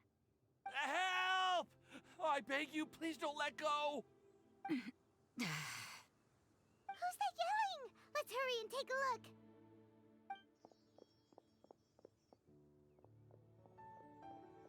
Timaeus? And we also have Rosaria and Mona? What kind of mishmash ensemble is this? Good question. What kind of a motley crew is this? It's been a while, Traveler. You two are looking pretty good. I trust you've been well.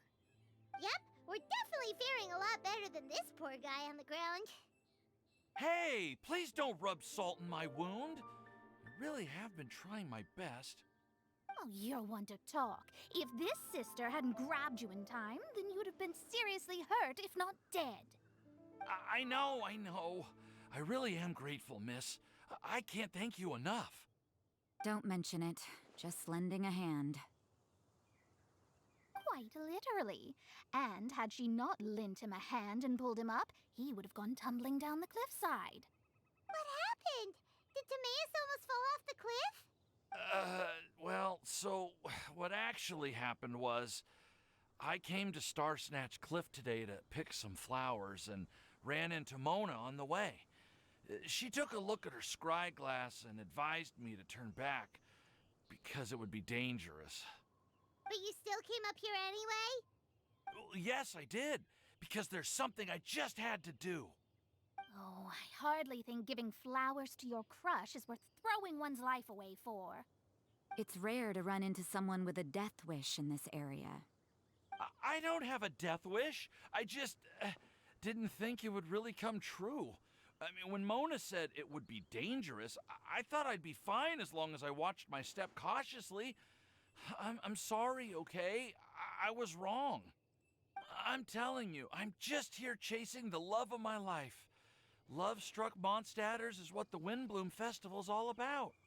Okay, that explains you. But why is Rosaria here?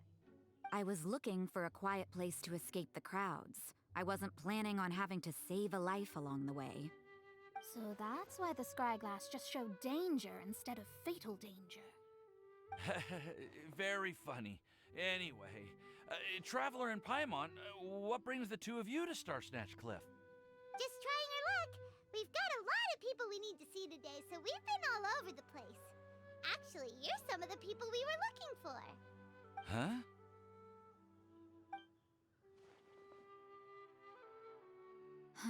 I see. So, all we'll need to do is find some clues, make a note, and drop it off at the mailbox? I can't believe there's a prophecy like this, let alone that I have a part to play in it. Oh, I guess this means everyone will find out about my crush now. I came here because I wanted to give some Cecilias to the girl I love. They'll really suit her. She's... No one asked. Please, do not subject us to your gushing about your girlfriend. Oh, you saw right through me. You said you need clues, right? Well, in that case, Mona Magistus the astrologist will provide you with a personally handwritten letter. Just wait for it to show up in your mailbox. You can be on your way now. We won't keep you any longer. Alright, then let's head back for now and meet up with everyone else. Will do. This is all so embarrassing. Thank you both.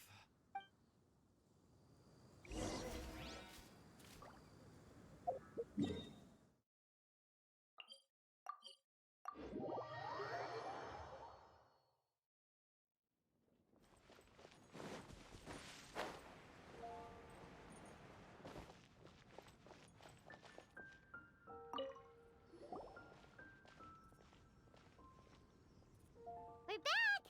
Oh, but it looks like you two beat us. Welcome back. Did everything go well?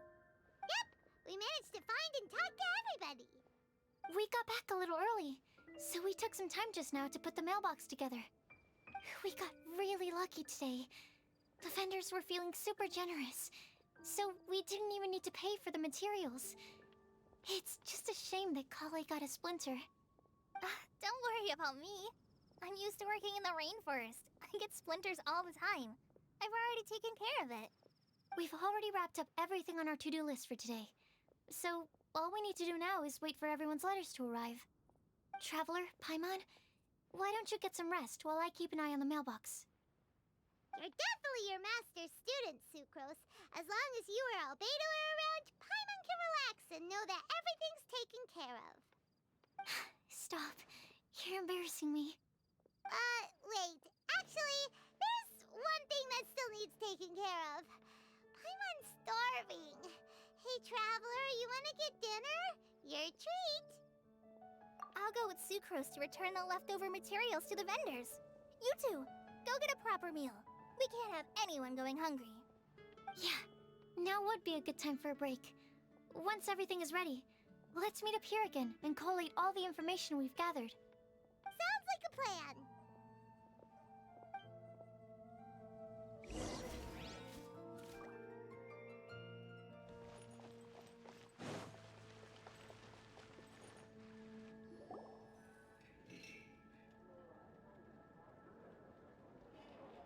Paimon will have this one, and this one, ooh, and this one. Hey, Paimon's really hungry! And don't forget, Paimon's also ordering for you, too. It's not like Paimon's gonna eat everything by herself.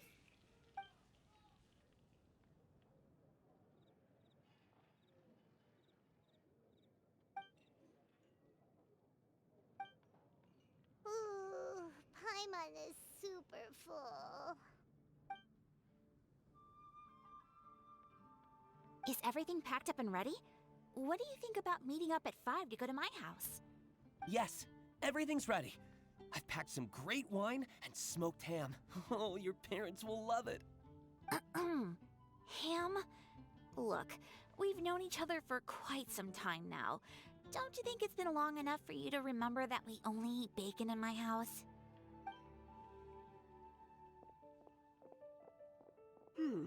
I must remember to get some milk today on my way home. Please, feel free to pay a visit to Cat's Tail anytime. Enjoying the scenery? Oh, Tone Deaf Bard! Are you here for some food as well? Oh, I can put something on your tab? Well, that's a pity. I already had a few drinks before coming here. I shall take you up on your kind offer another day. There should be no shortage of opportunities in the future. Anywho, you should be getting ready to thank me. I come bearing good news. What kind of good news? Behold!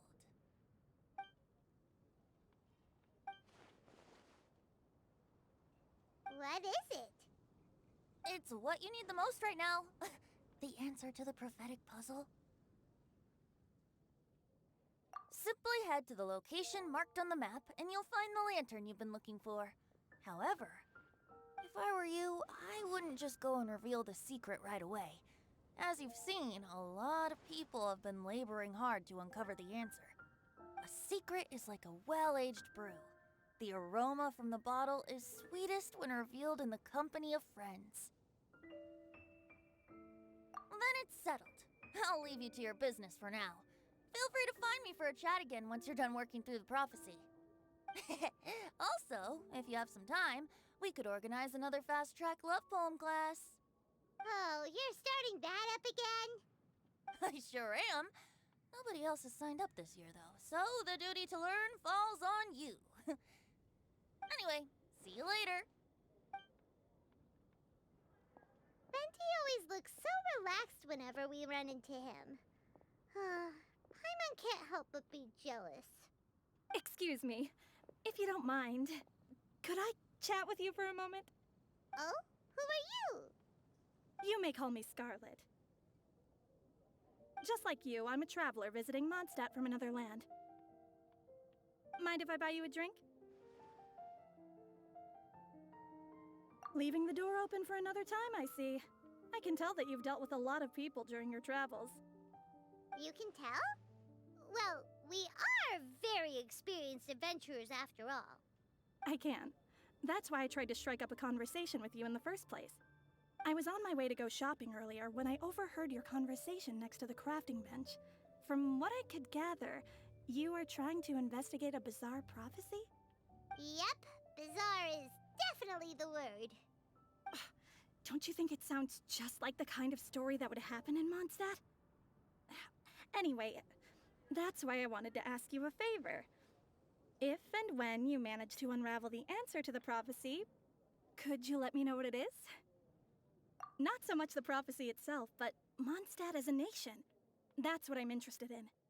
I was born in a distant land, but I have family and friends who once lived in Mondstadt for a long time. They said that it's a great place full of fairy tales and romance and recommended that I come for a visit. As it happens, someone I know has an anniversary coming up soon. So I figured this would be a good time to come here and see all the sights that she once saw. What do you think about Mondstadt so far? It certainly lives up to its name as the city of romance and freedom. We think so too. So, about the prophecy. Thank you. You're very friendly. It's been a real pleasure to meet you. I'll leave it to you then. Hope you continue to enjoy the city and have a wonderful day.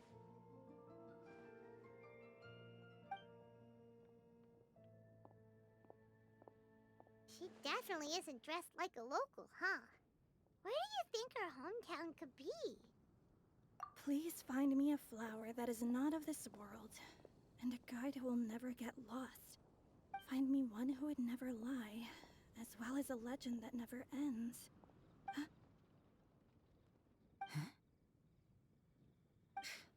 I never thought I'd have someone secretly following me, even in a free city like Mondstadt. Good day to you, miss.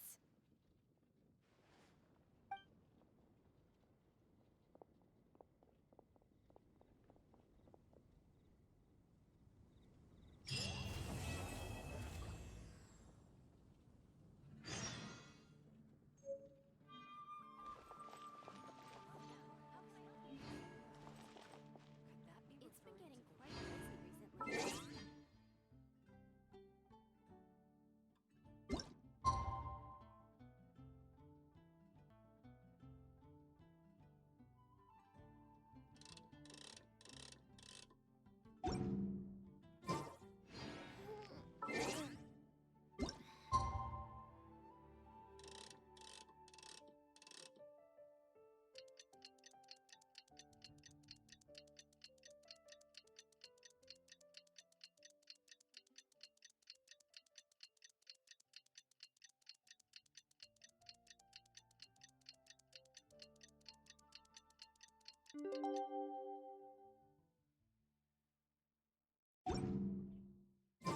It's time! It's time!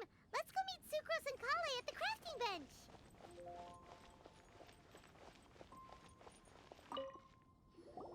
Hey, we're here! Traveler, Paimon, great timing. We got a lot of letters in the mailbox, and I just finished sorting them into 4 groups. Nice work! Well, the real work hasn't even started yet. Which batch of letters should we read through first?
quickly summarize what we found out about a flower that is not of this world. Tainari believes that on closer examination it might be logically paradoxal, while Albedo says that his answer would be better discussed at length in person. As for my answer, I think a clock in the shape of a flower would constitute one that is not of this world. Here's what we've gathered regarding a guide who will never get lost. Mona said that she'd like to join us in uncovering the secret behind the prophecy, while Bennett suggests Fischl, Mona, or the Traveler as potential candidates. Mika didn't submit much, but he did draw a vegetation map for Master Tainari and wrote up a dragon spotting calendar for Sino. Amber also wrote in. She said that she sees herself as nobody's guide, but everybody's friend. As for one who would never lie, Rosaria removed herself from consideration, but both Razor and Sino are willing to support us in our search. Timaeus seems to have forgotten to write to us. And finally, this is what we've gathered on a legend that never ends. Klee said that her mom has a number of friends who like to write storybooks. Lisa believes that legends live forever in people's hearts. I think that for a legend to be never-ending, it has to be filled with hopes and dreams, and actively pass from one person to the next. So, what are the answers to the 4 riddles then? You're really smart, Paimon. I bet you can figure it all out in no time. Or, let's all share our thoughts on what we think the answers might be.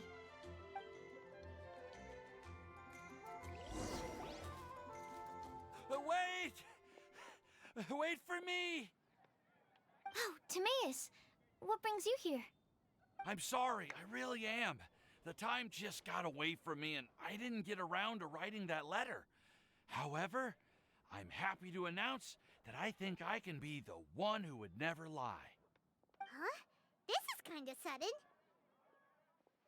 Not that we don't trust you, Timaeus, but, could you elaborate a little after you catch your breath? Of course, of course.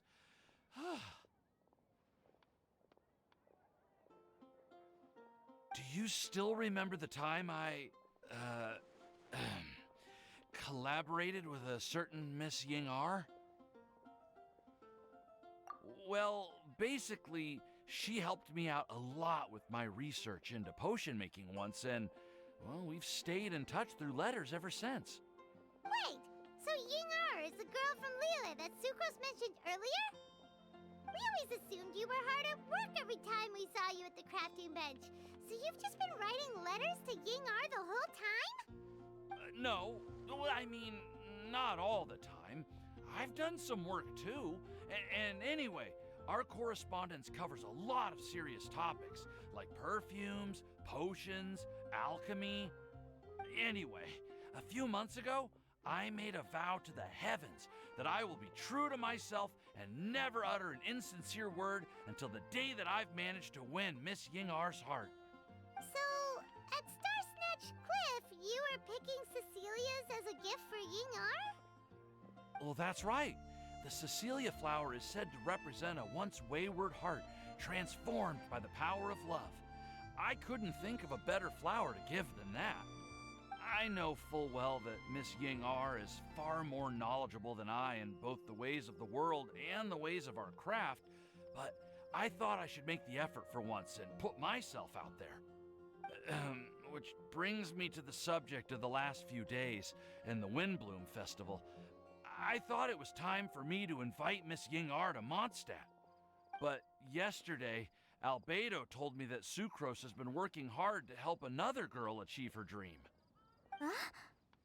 And when I went to take a look at our roster, I saw that she'd done my remaining work for me. I feel incredibly guilty. I've been spending all of my time in my own fantasy world while everyone else has been bending over backwards to help other people. How could I ever hope to be worthy of Miss Ying-R's love if I'm so selfish? Oh, Timaeus. And that's why I've decided to join you. But then what about Ying-R? Yeah, haven't you been planning this for over a month now? You said you were gonna invite her to Mondstadt. Well, yes, I did mention in my letters that I'd like her to visit, which is why I just sent her another gift with my hand-picked wind blooms, along with a handwritten letter. I explained that a matter of great importance has presented itself to which I must devote my full attention for the time being. As soon as it's resolved, I'll make haste to Liyue to pick her up in person.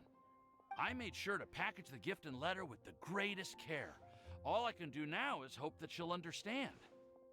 Point being, please know that I sincerely want to support you in this endeavor. Plus, I think I'm an honest person. As far as I recall, I don't think I've told a single lie in my life. Well, you certainly convinced Paimon with that speech.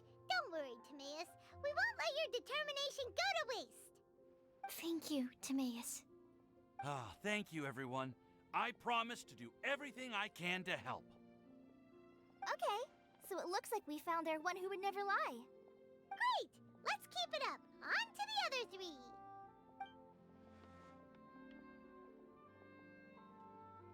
Okay, Paimon will do the honors. Ahem.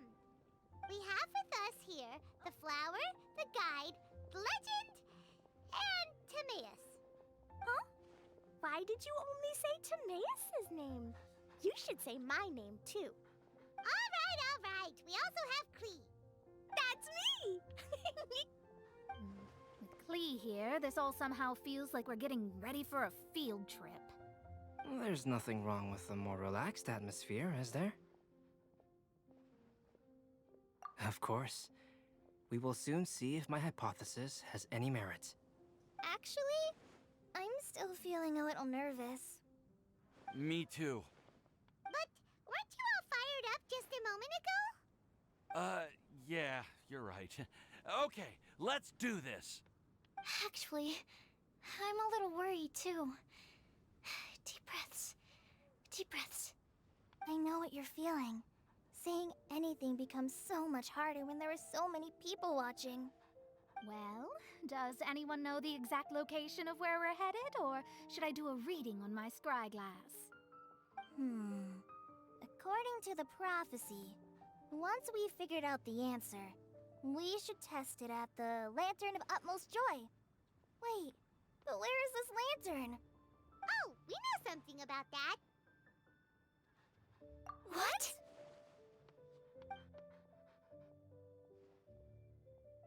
Wow, that's amazing. You really know how to do everything under the sun. Then we'll let you lead the way. This is it! We're off to find the sacred location of the Lantern of Utmost Joy!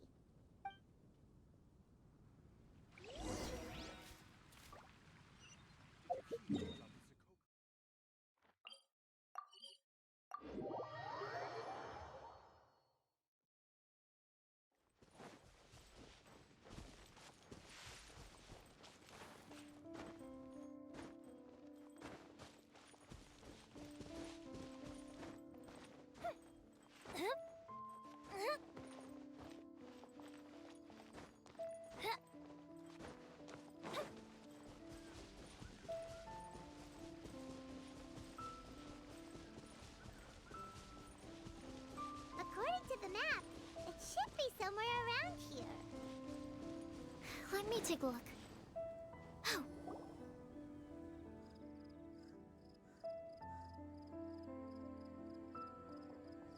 Aw, I don't see any lanterns here. Now that I think about it, the prophecy didn't say anything about what the Lantern Utmost Joy actually looks like, right? Traveler, are you trying to figure out something else from the paper? Paimon's reading too. Huh? It says to look up. But there's nothing above us. The wind didn't trick us, did it?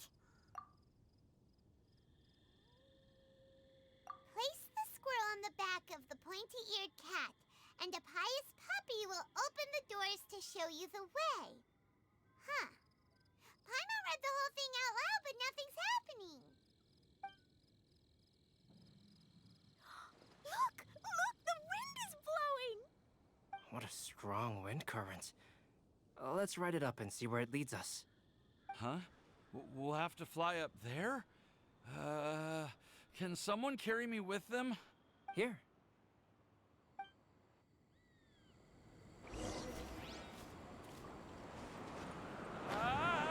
This is the first time I've ever flown like this!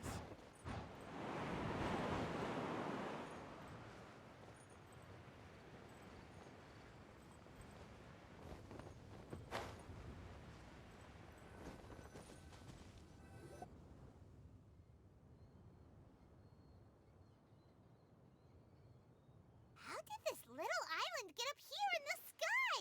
Did somebody make it? Just to be safe, I've been jotting down our entire route here. This way, no one will get lost. Oh, good thinking, Kale. Who would have thought we'd find this kind of table here? Weird. It's almost as if someone was holding a tea party. I never would have guessed that such a place could exist. Right above Mondstadt, too. Wow, look at that pretty lantern on the table. There's even a chair for each side of the lantern, too. There seems to be something on the back of this chair. Let me have a closer look.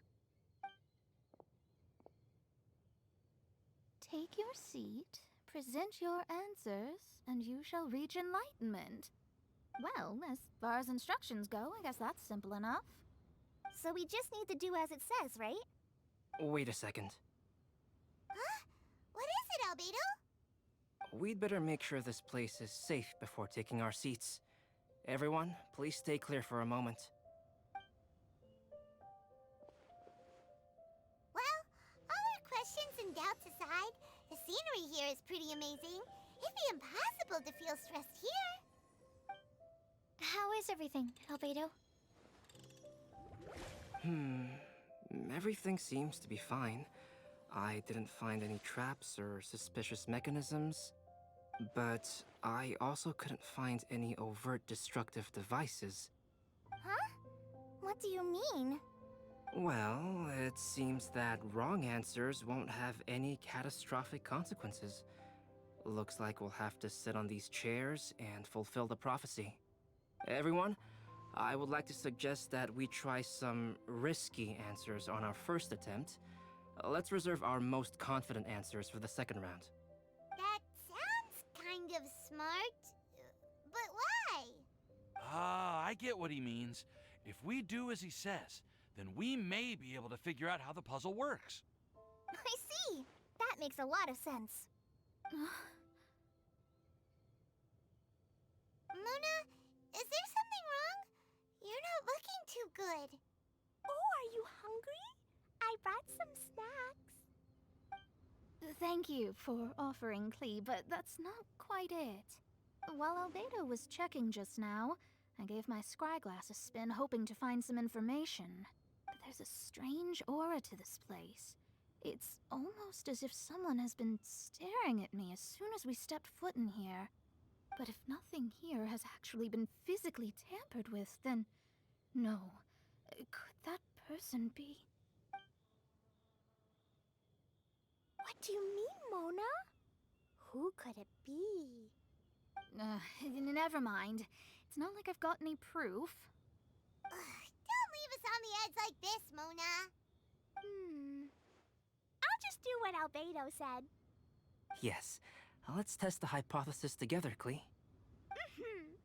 Come on, join us, Mona. Oh, all right. Okay, then I'll answer the first question. If someone were to ask me to find a flower that is not of this world... You can do it, Sucrose.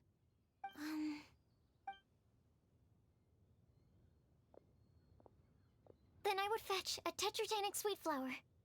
All right, I'm up next. My part of the prophecy is to find a guide who will never get lost. Kale, I hope you found your answer. My answer is that I will be that guide. For a long time, I have been guided by others. It's taken me a while, but I finally made it to where I am today. Although I still haven't made a name for myself, and I'm still quite immature, I would still like to put my name forward. because I would like to become a guide that can help others. I want to help others the same way Amber, Master Tainari, Sino, and everyone else helped me. Now it's my turn to pass on the gift that I've been given. All right.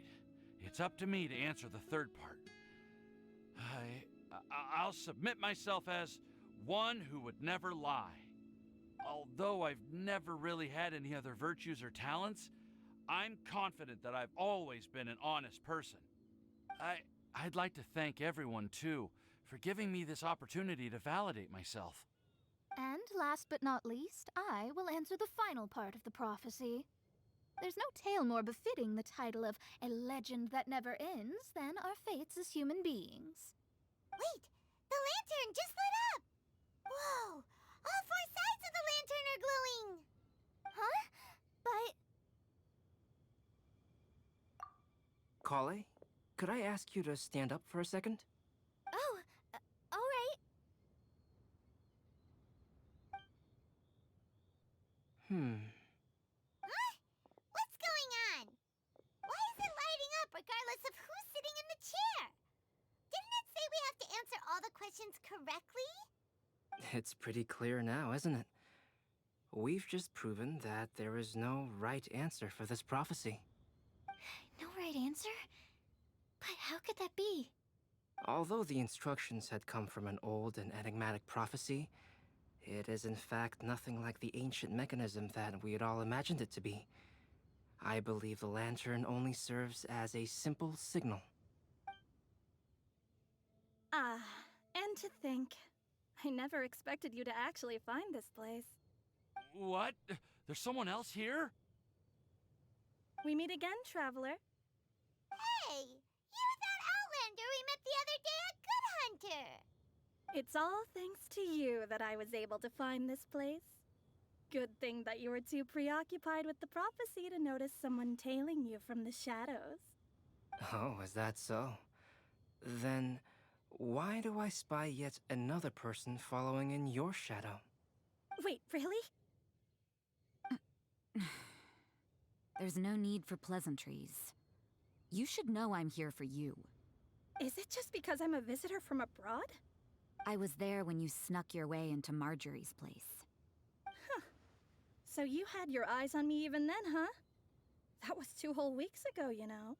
It's hard not to notice you when I'm on duty every day. All right. In that case, I'll admit it. I was the person who slipped this prophecy into the storybook. Huh? But why? Then, does that mean this wasn't a real prophecy after all? Don't worry. Even though you probably have plenty of reservations about me, you can be sure that the prophecy is genuine. In fact, many of you here today may have heard the code name of the one who left the prophecy to me. She hailed from an ancient assembly of powerful women, each of whom used a single letter to signify themselves. Who would have guessed? It seems that power was indeed left behind by the old hag after all. Ah, so you're B's student. It's an honor to meet you. I am Scarlet, the successor of Jay. Well, what are you talking about? It's a long story, but I'm not quite sure that I'm the best person to tell it. Since you've all spent so much time and energy trying to decipher this prophecy, you must also be very interested in the secret behind this lantern, no? The lantern has already been lit. Now then, please allow me to disturb your happy peace. Huh. Why did this little thing just light up? How strange. Hello? On the other side of the lantern. Can you hear me over there? Mom? Oh, I hear many youthful voices. Madam, I am Scarlet, the successor of Jay. Oh, since we've last gathered, Jay's successor has already become so reckless and bold. Unbelievable. Wait. Why are you talking just like the old hag? Old hag? Who would dare say that? Is that Mona? Who are you? Who dares imitate my master? And what of imitation and mimicry? It has always been a fool's errand to mimic and learn from humanity. Oh, Dallas, I'm here too. Mom, why are you trying to talk like other people? So I see everyone's here. Well then, my warmest greetings, everyone. Miss Alice, why would you... Well, it's been many years since this lantern last lit up. You can't blame me for thinking that one of the old friends from my youth may have decided to catch up again. Why she sounds so coy all of a sudden? And if I recall correctly, we left this lantern in the care of the Animo Archon Barbados. You must be commended for uncovering an artifact entrusted to the... Tell me, are you sitting around my beloved tea party table? It's a really long table. Oh, so you are. I suppose this means even the Animo Archon has granted you entry to this place. Was all of this Scarlet's doing? Wait. Paimon's completely lost now. So what was this assembly you were talking about earlier? Oh, Miss Alice, would it be all right to leave the explanation of that to you? Well, you should be rewarded for making it all the way up here and activating the lantern. Now then, let me tell you a long and ancient story. Ever heard of the Hexenzirkel? As the spooky name suggests, it's a secret society.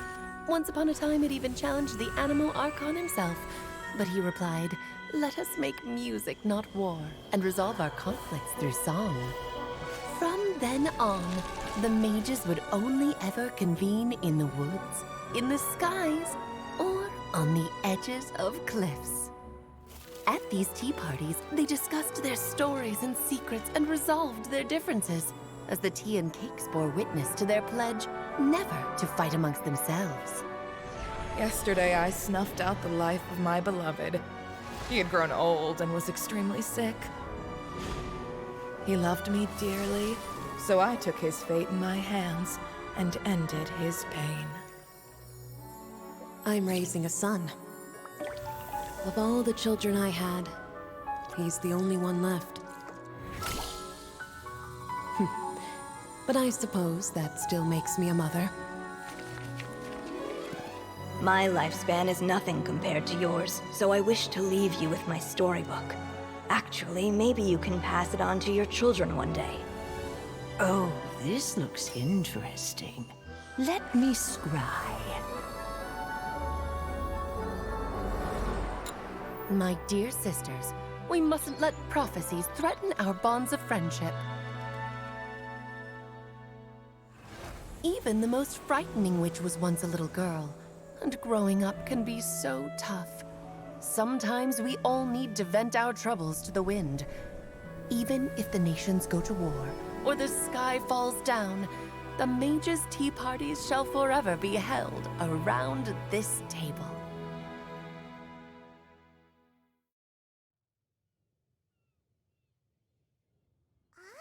So this is where the legendary mages held their meetings. That's right. We often met here to chat and have tea. Then, what about the part saying that if we light the lantern of utmost joy, we'd receive a supreme blessing? About that. I never expected anyone other than Jay to actually read the full contents of that prophecy. It's a little embarrassing. The truth is, that prophecy was actually just a letter that we sent to Jay as a group the day before her wedding. So it was indeed written by all of you. I must thank you for resisting the urge to immediately reveal the truth to everybody, Albedo. Knowing you, you probably figured out everything the moment you laid eyes on the message. No, it took me a little longer than that. A flower that is not of this world, a guide who will never get lost, one who would never lie, and a legend that never ends. These 4 descriptions signify 4 individual mages. When a member of the organization had to leave the group to spend the rest of her days with her beloved, the other mages would write down this prophecy and send it to her to invite her for a final get-together. A flower that is not of this world signifies, of course, flowers that do not naturally exist in this world. This is the signature of our full name, Rhine-daughter, also known as Gold. If there's anyone in this world who could create a flower species that does not yet exist, it would be her. The guide who will never get lost is N, otherwise known as Nicole. You may not have encountered her yet, but she is a truly extraordinary woman who has made this world's direction and order her subject of study. Some of you may be fortunate enough to have already heard her voice. Like a prophetess, she will only speak to guide people toward the truth when a change has occurred in the world. She has a tendency to suddenly speak in someone's mind without any warning. If one day you would be unfortunate enough to run into a truly dangerous situation, she may use her voice to guide the way forward for you. Who would have guessed that there are so many mysterious women in this world and that they would all know each other? The one who would never lie is me. I hope no one would take offense. It's just that I, Alice, or A for short, have always had a soft spot for those with sincerity and candor. As for a legend that never ends, you may not know M in person, but you've likely encountered one of her works. Have any of you ever read The Boar Princess? Huh?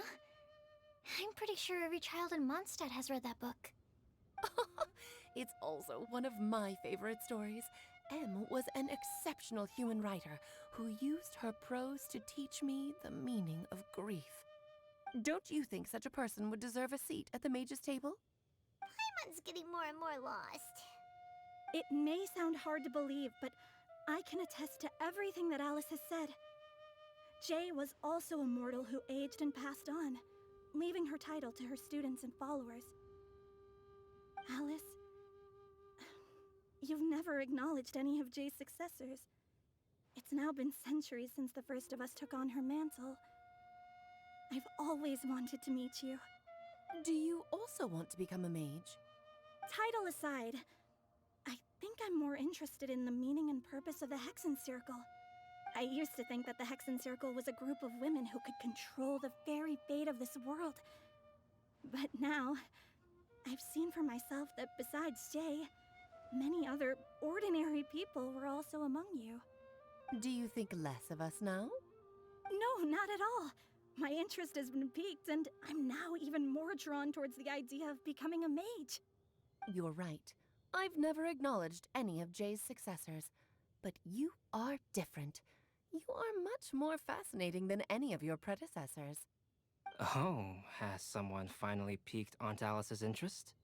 Now is not a good time, Scarlet, but as soon as I am able, I will seek you out for a meeting. I want you to tell me all about Jay's married life back in her hometown. So the mage who received the prophecy letter from all of you was Jay? She left the Hexen Circle after getting married? Precisely. There was only one way the letter could have been interpreted. She would have known what we meant as soon as she saw the message. We were just asking one thing of her.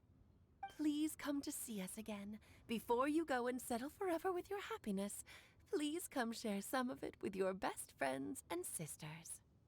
So, the Supreme Blessing actually meant...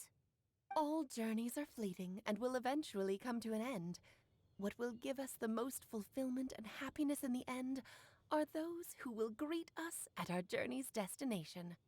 Dear child, I believe you can also understand what I am talking about. We women will always have many troubles and encounter pains and frustrations that will keep us up at night. But no matter how hard things may become, we will cross mountains and oceans to see our best friends again, regardless of how many years have passed or how far the distance may be. As long as we can be with our beloved friends, our hearts will be filled with joy.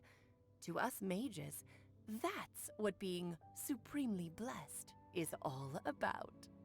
Oh.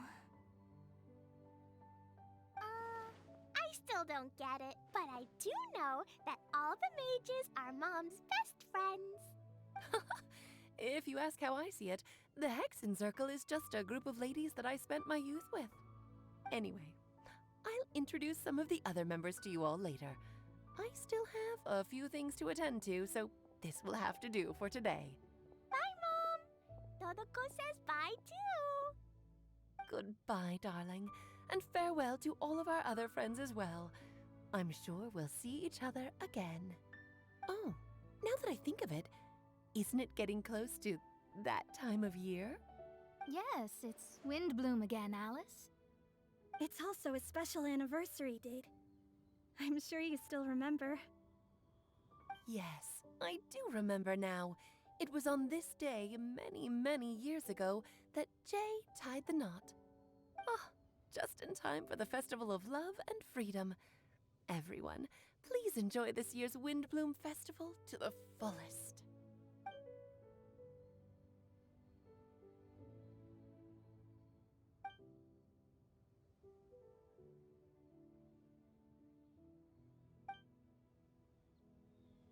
Whoa! Ah! Albedo! Why didn't you tell me we'd have to glide all the way back down?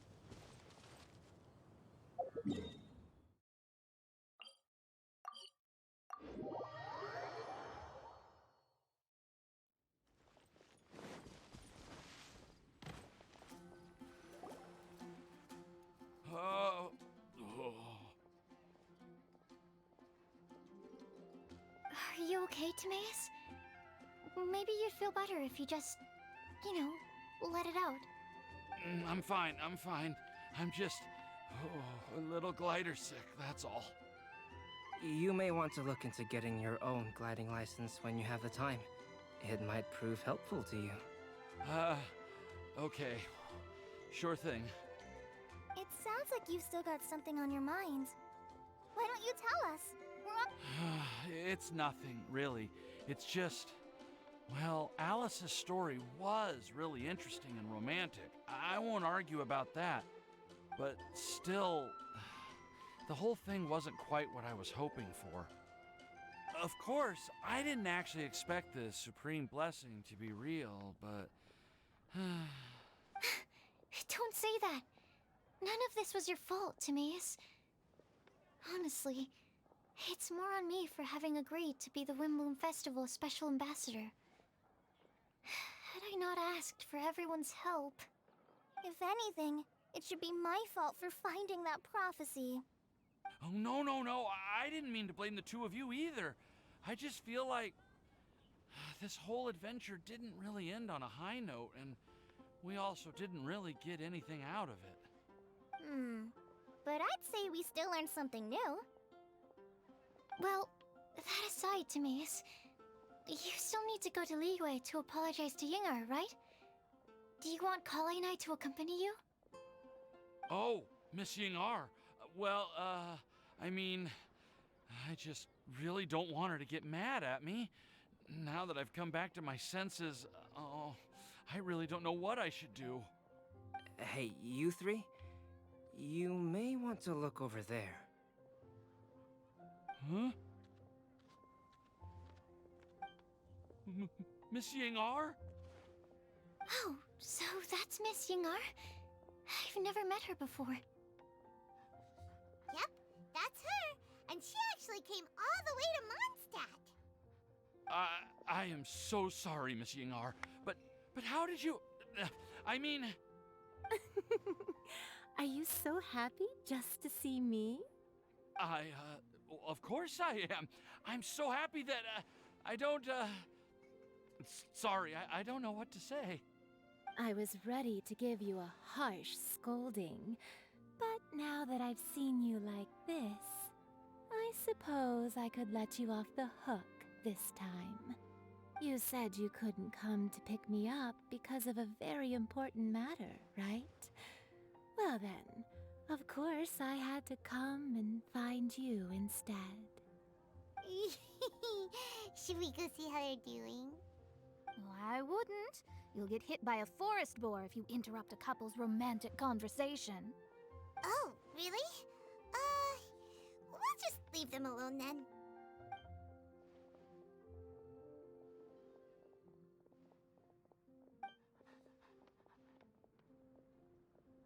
I am so glad to see Timaeus find his happiness. I have to say, I'm even more envious of you, Sucrose. You can be happy just to see others happy, and you gave me so much help without any expectations in return. Even though you said that we're very much alike, I still feel like you have a much bigger heart than I do. But if you say that, then I'd say I'm also nowhere near as brave or tenacious as you.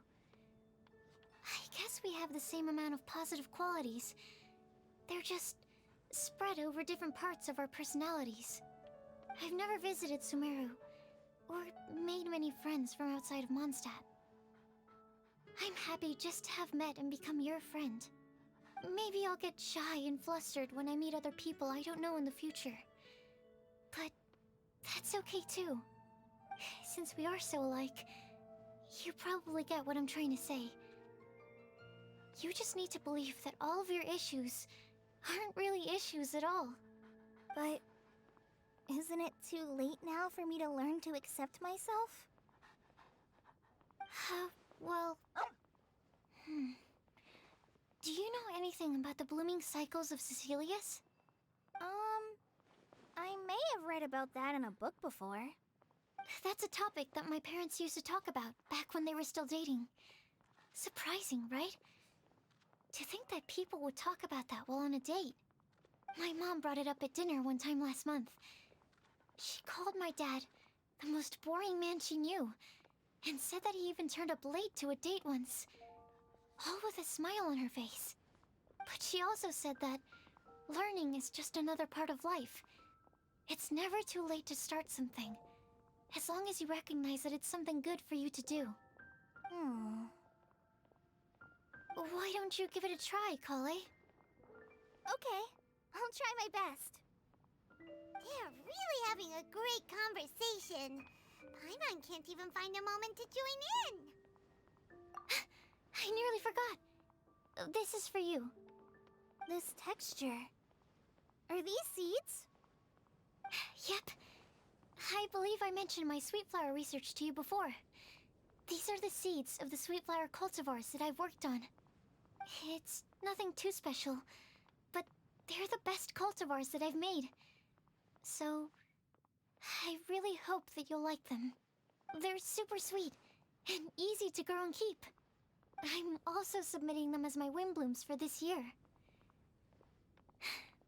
I wish that the Animo Archon could also see how lovely they are. Thank you. I'll plant them in the Avidia forest and take good care of them. Kale, please take these notes with you. I've heard that you've been working hard on your studies, so I've prepared some study materials for you at Sucrose's request. Feel free to look through them whenever you can find the time. Mondstadt's doors will always remain open to you. Thank you so much. Really, I don't know what to say. I'm just really happy. Ah, Sucrose, now's your chance. Didn't you want to collect a breath of joy? You're right. I almost forgot. Kale, can you exhale once into this test tube? I will save this breath of joy and use it in my research. Oh, really? May I? Of course.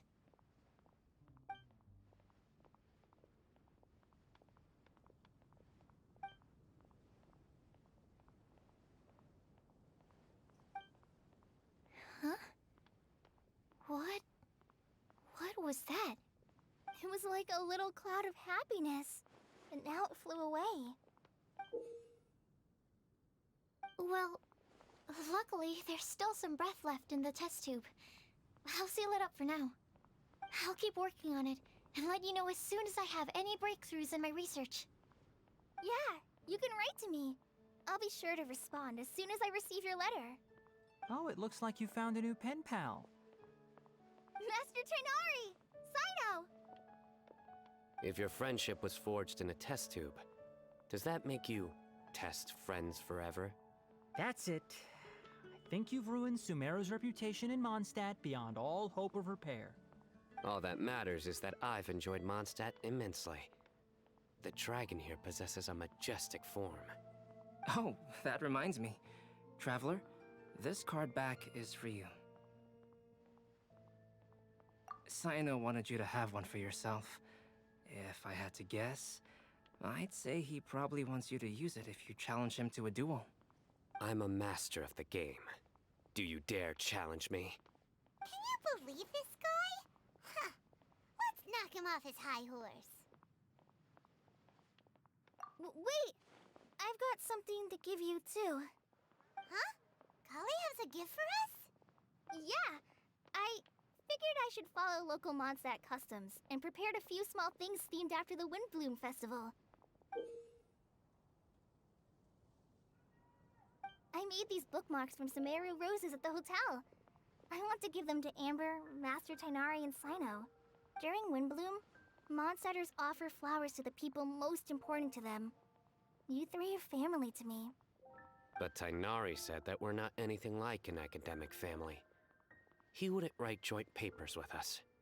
Well, in this case, we can consider ourselves as regular siblings. And that should be just fine. I agree. Oh, and here are some Padisara seeds as well. These are for the Traveler, Paimon, and everyone else from Mondstadt. Whoa, are these really for us? So, are these your chosen Windblooms? Mm-hmm, one of them. Both Padisaras and Sumeru roses are my Windblooms. Although they're not native to Mondstadt, they are the flowers that can best express my feelings. I want to give them to the people I feel thankful for. To those who I wish to accompany as we greet more seasons and future Windblooms together. The real blessing in life is when you are surrounded by people who you'd miss day and night, and who you'd want to see even if that meant crossing mountains and oceans to do so. I'm so happy to hear you say that. Sucrose, do you see that cloud over there? Huh?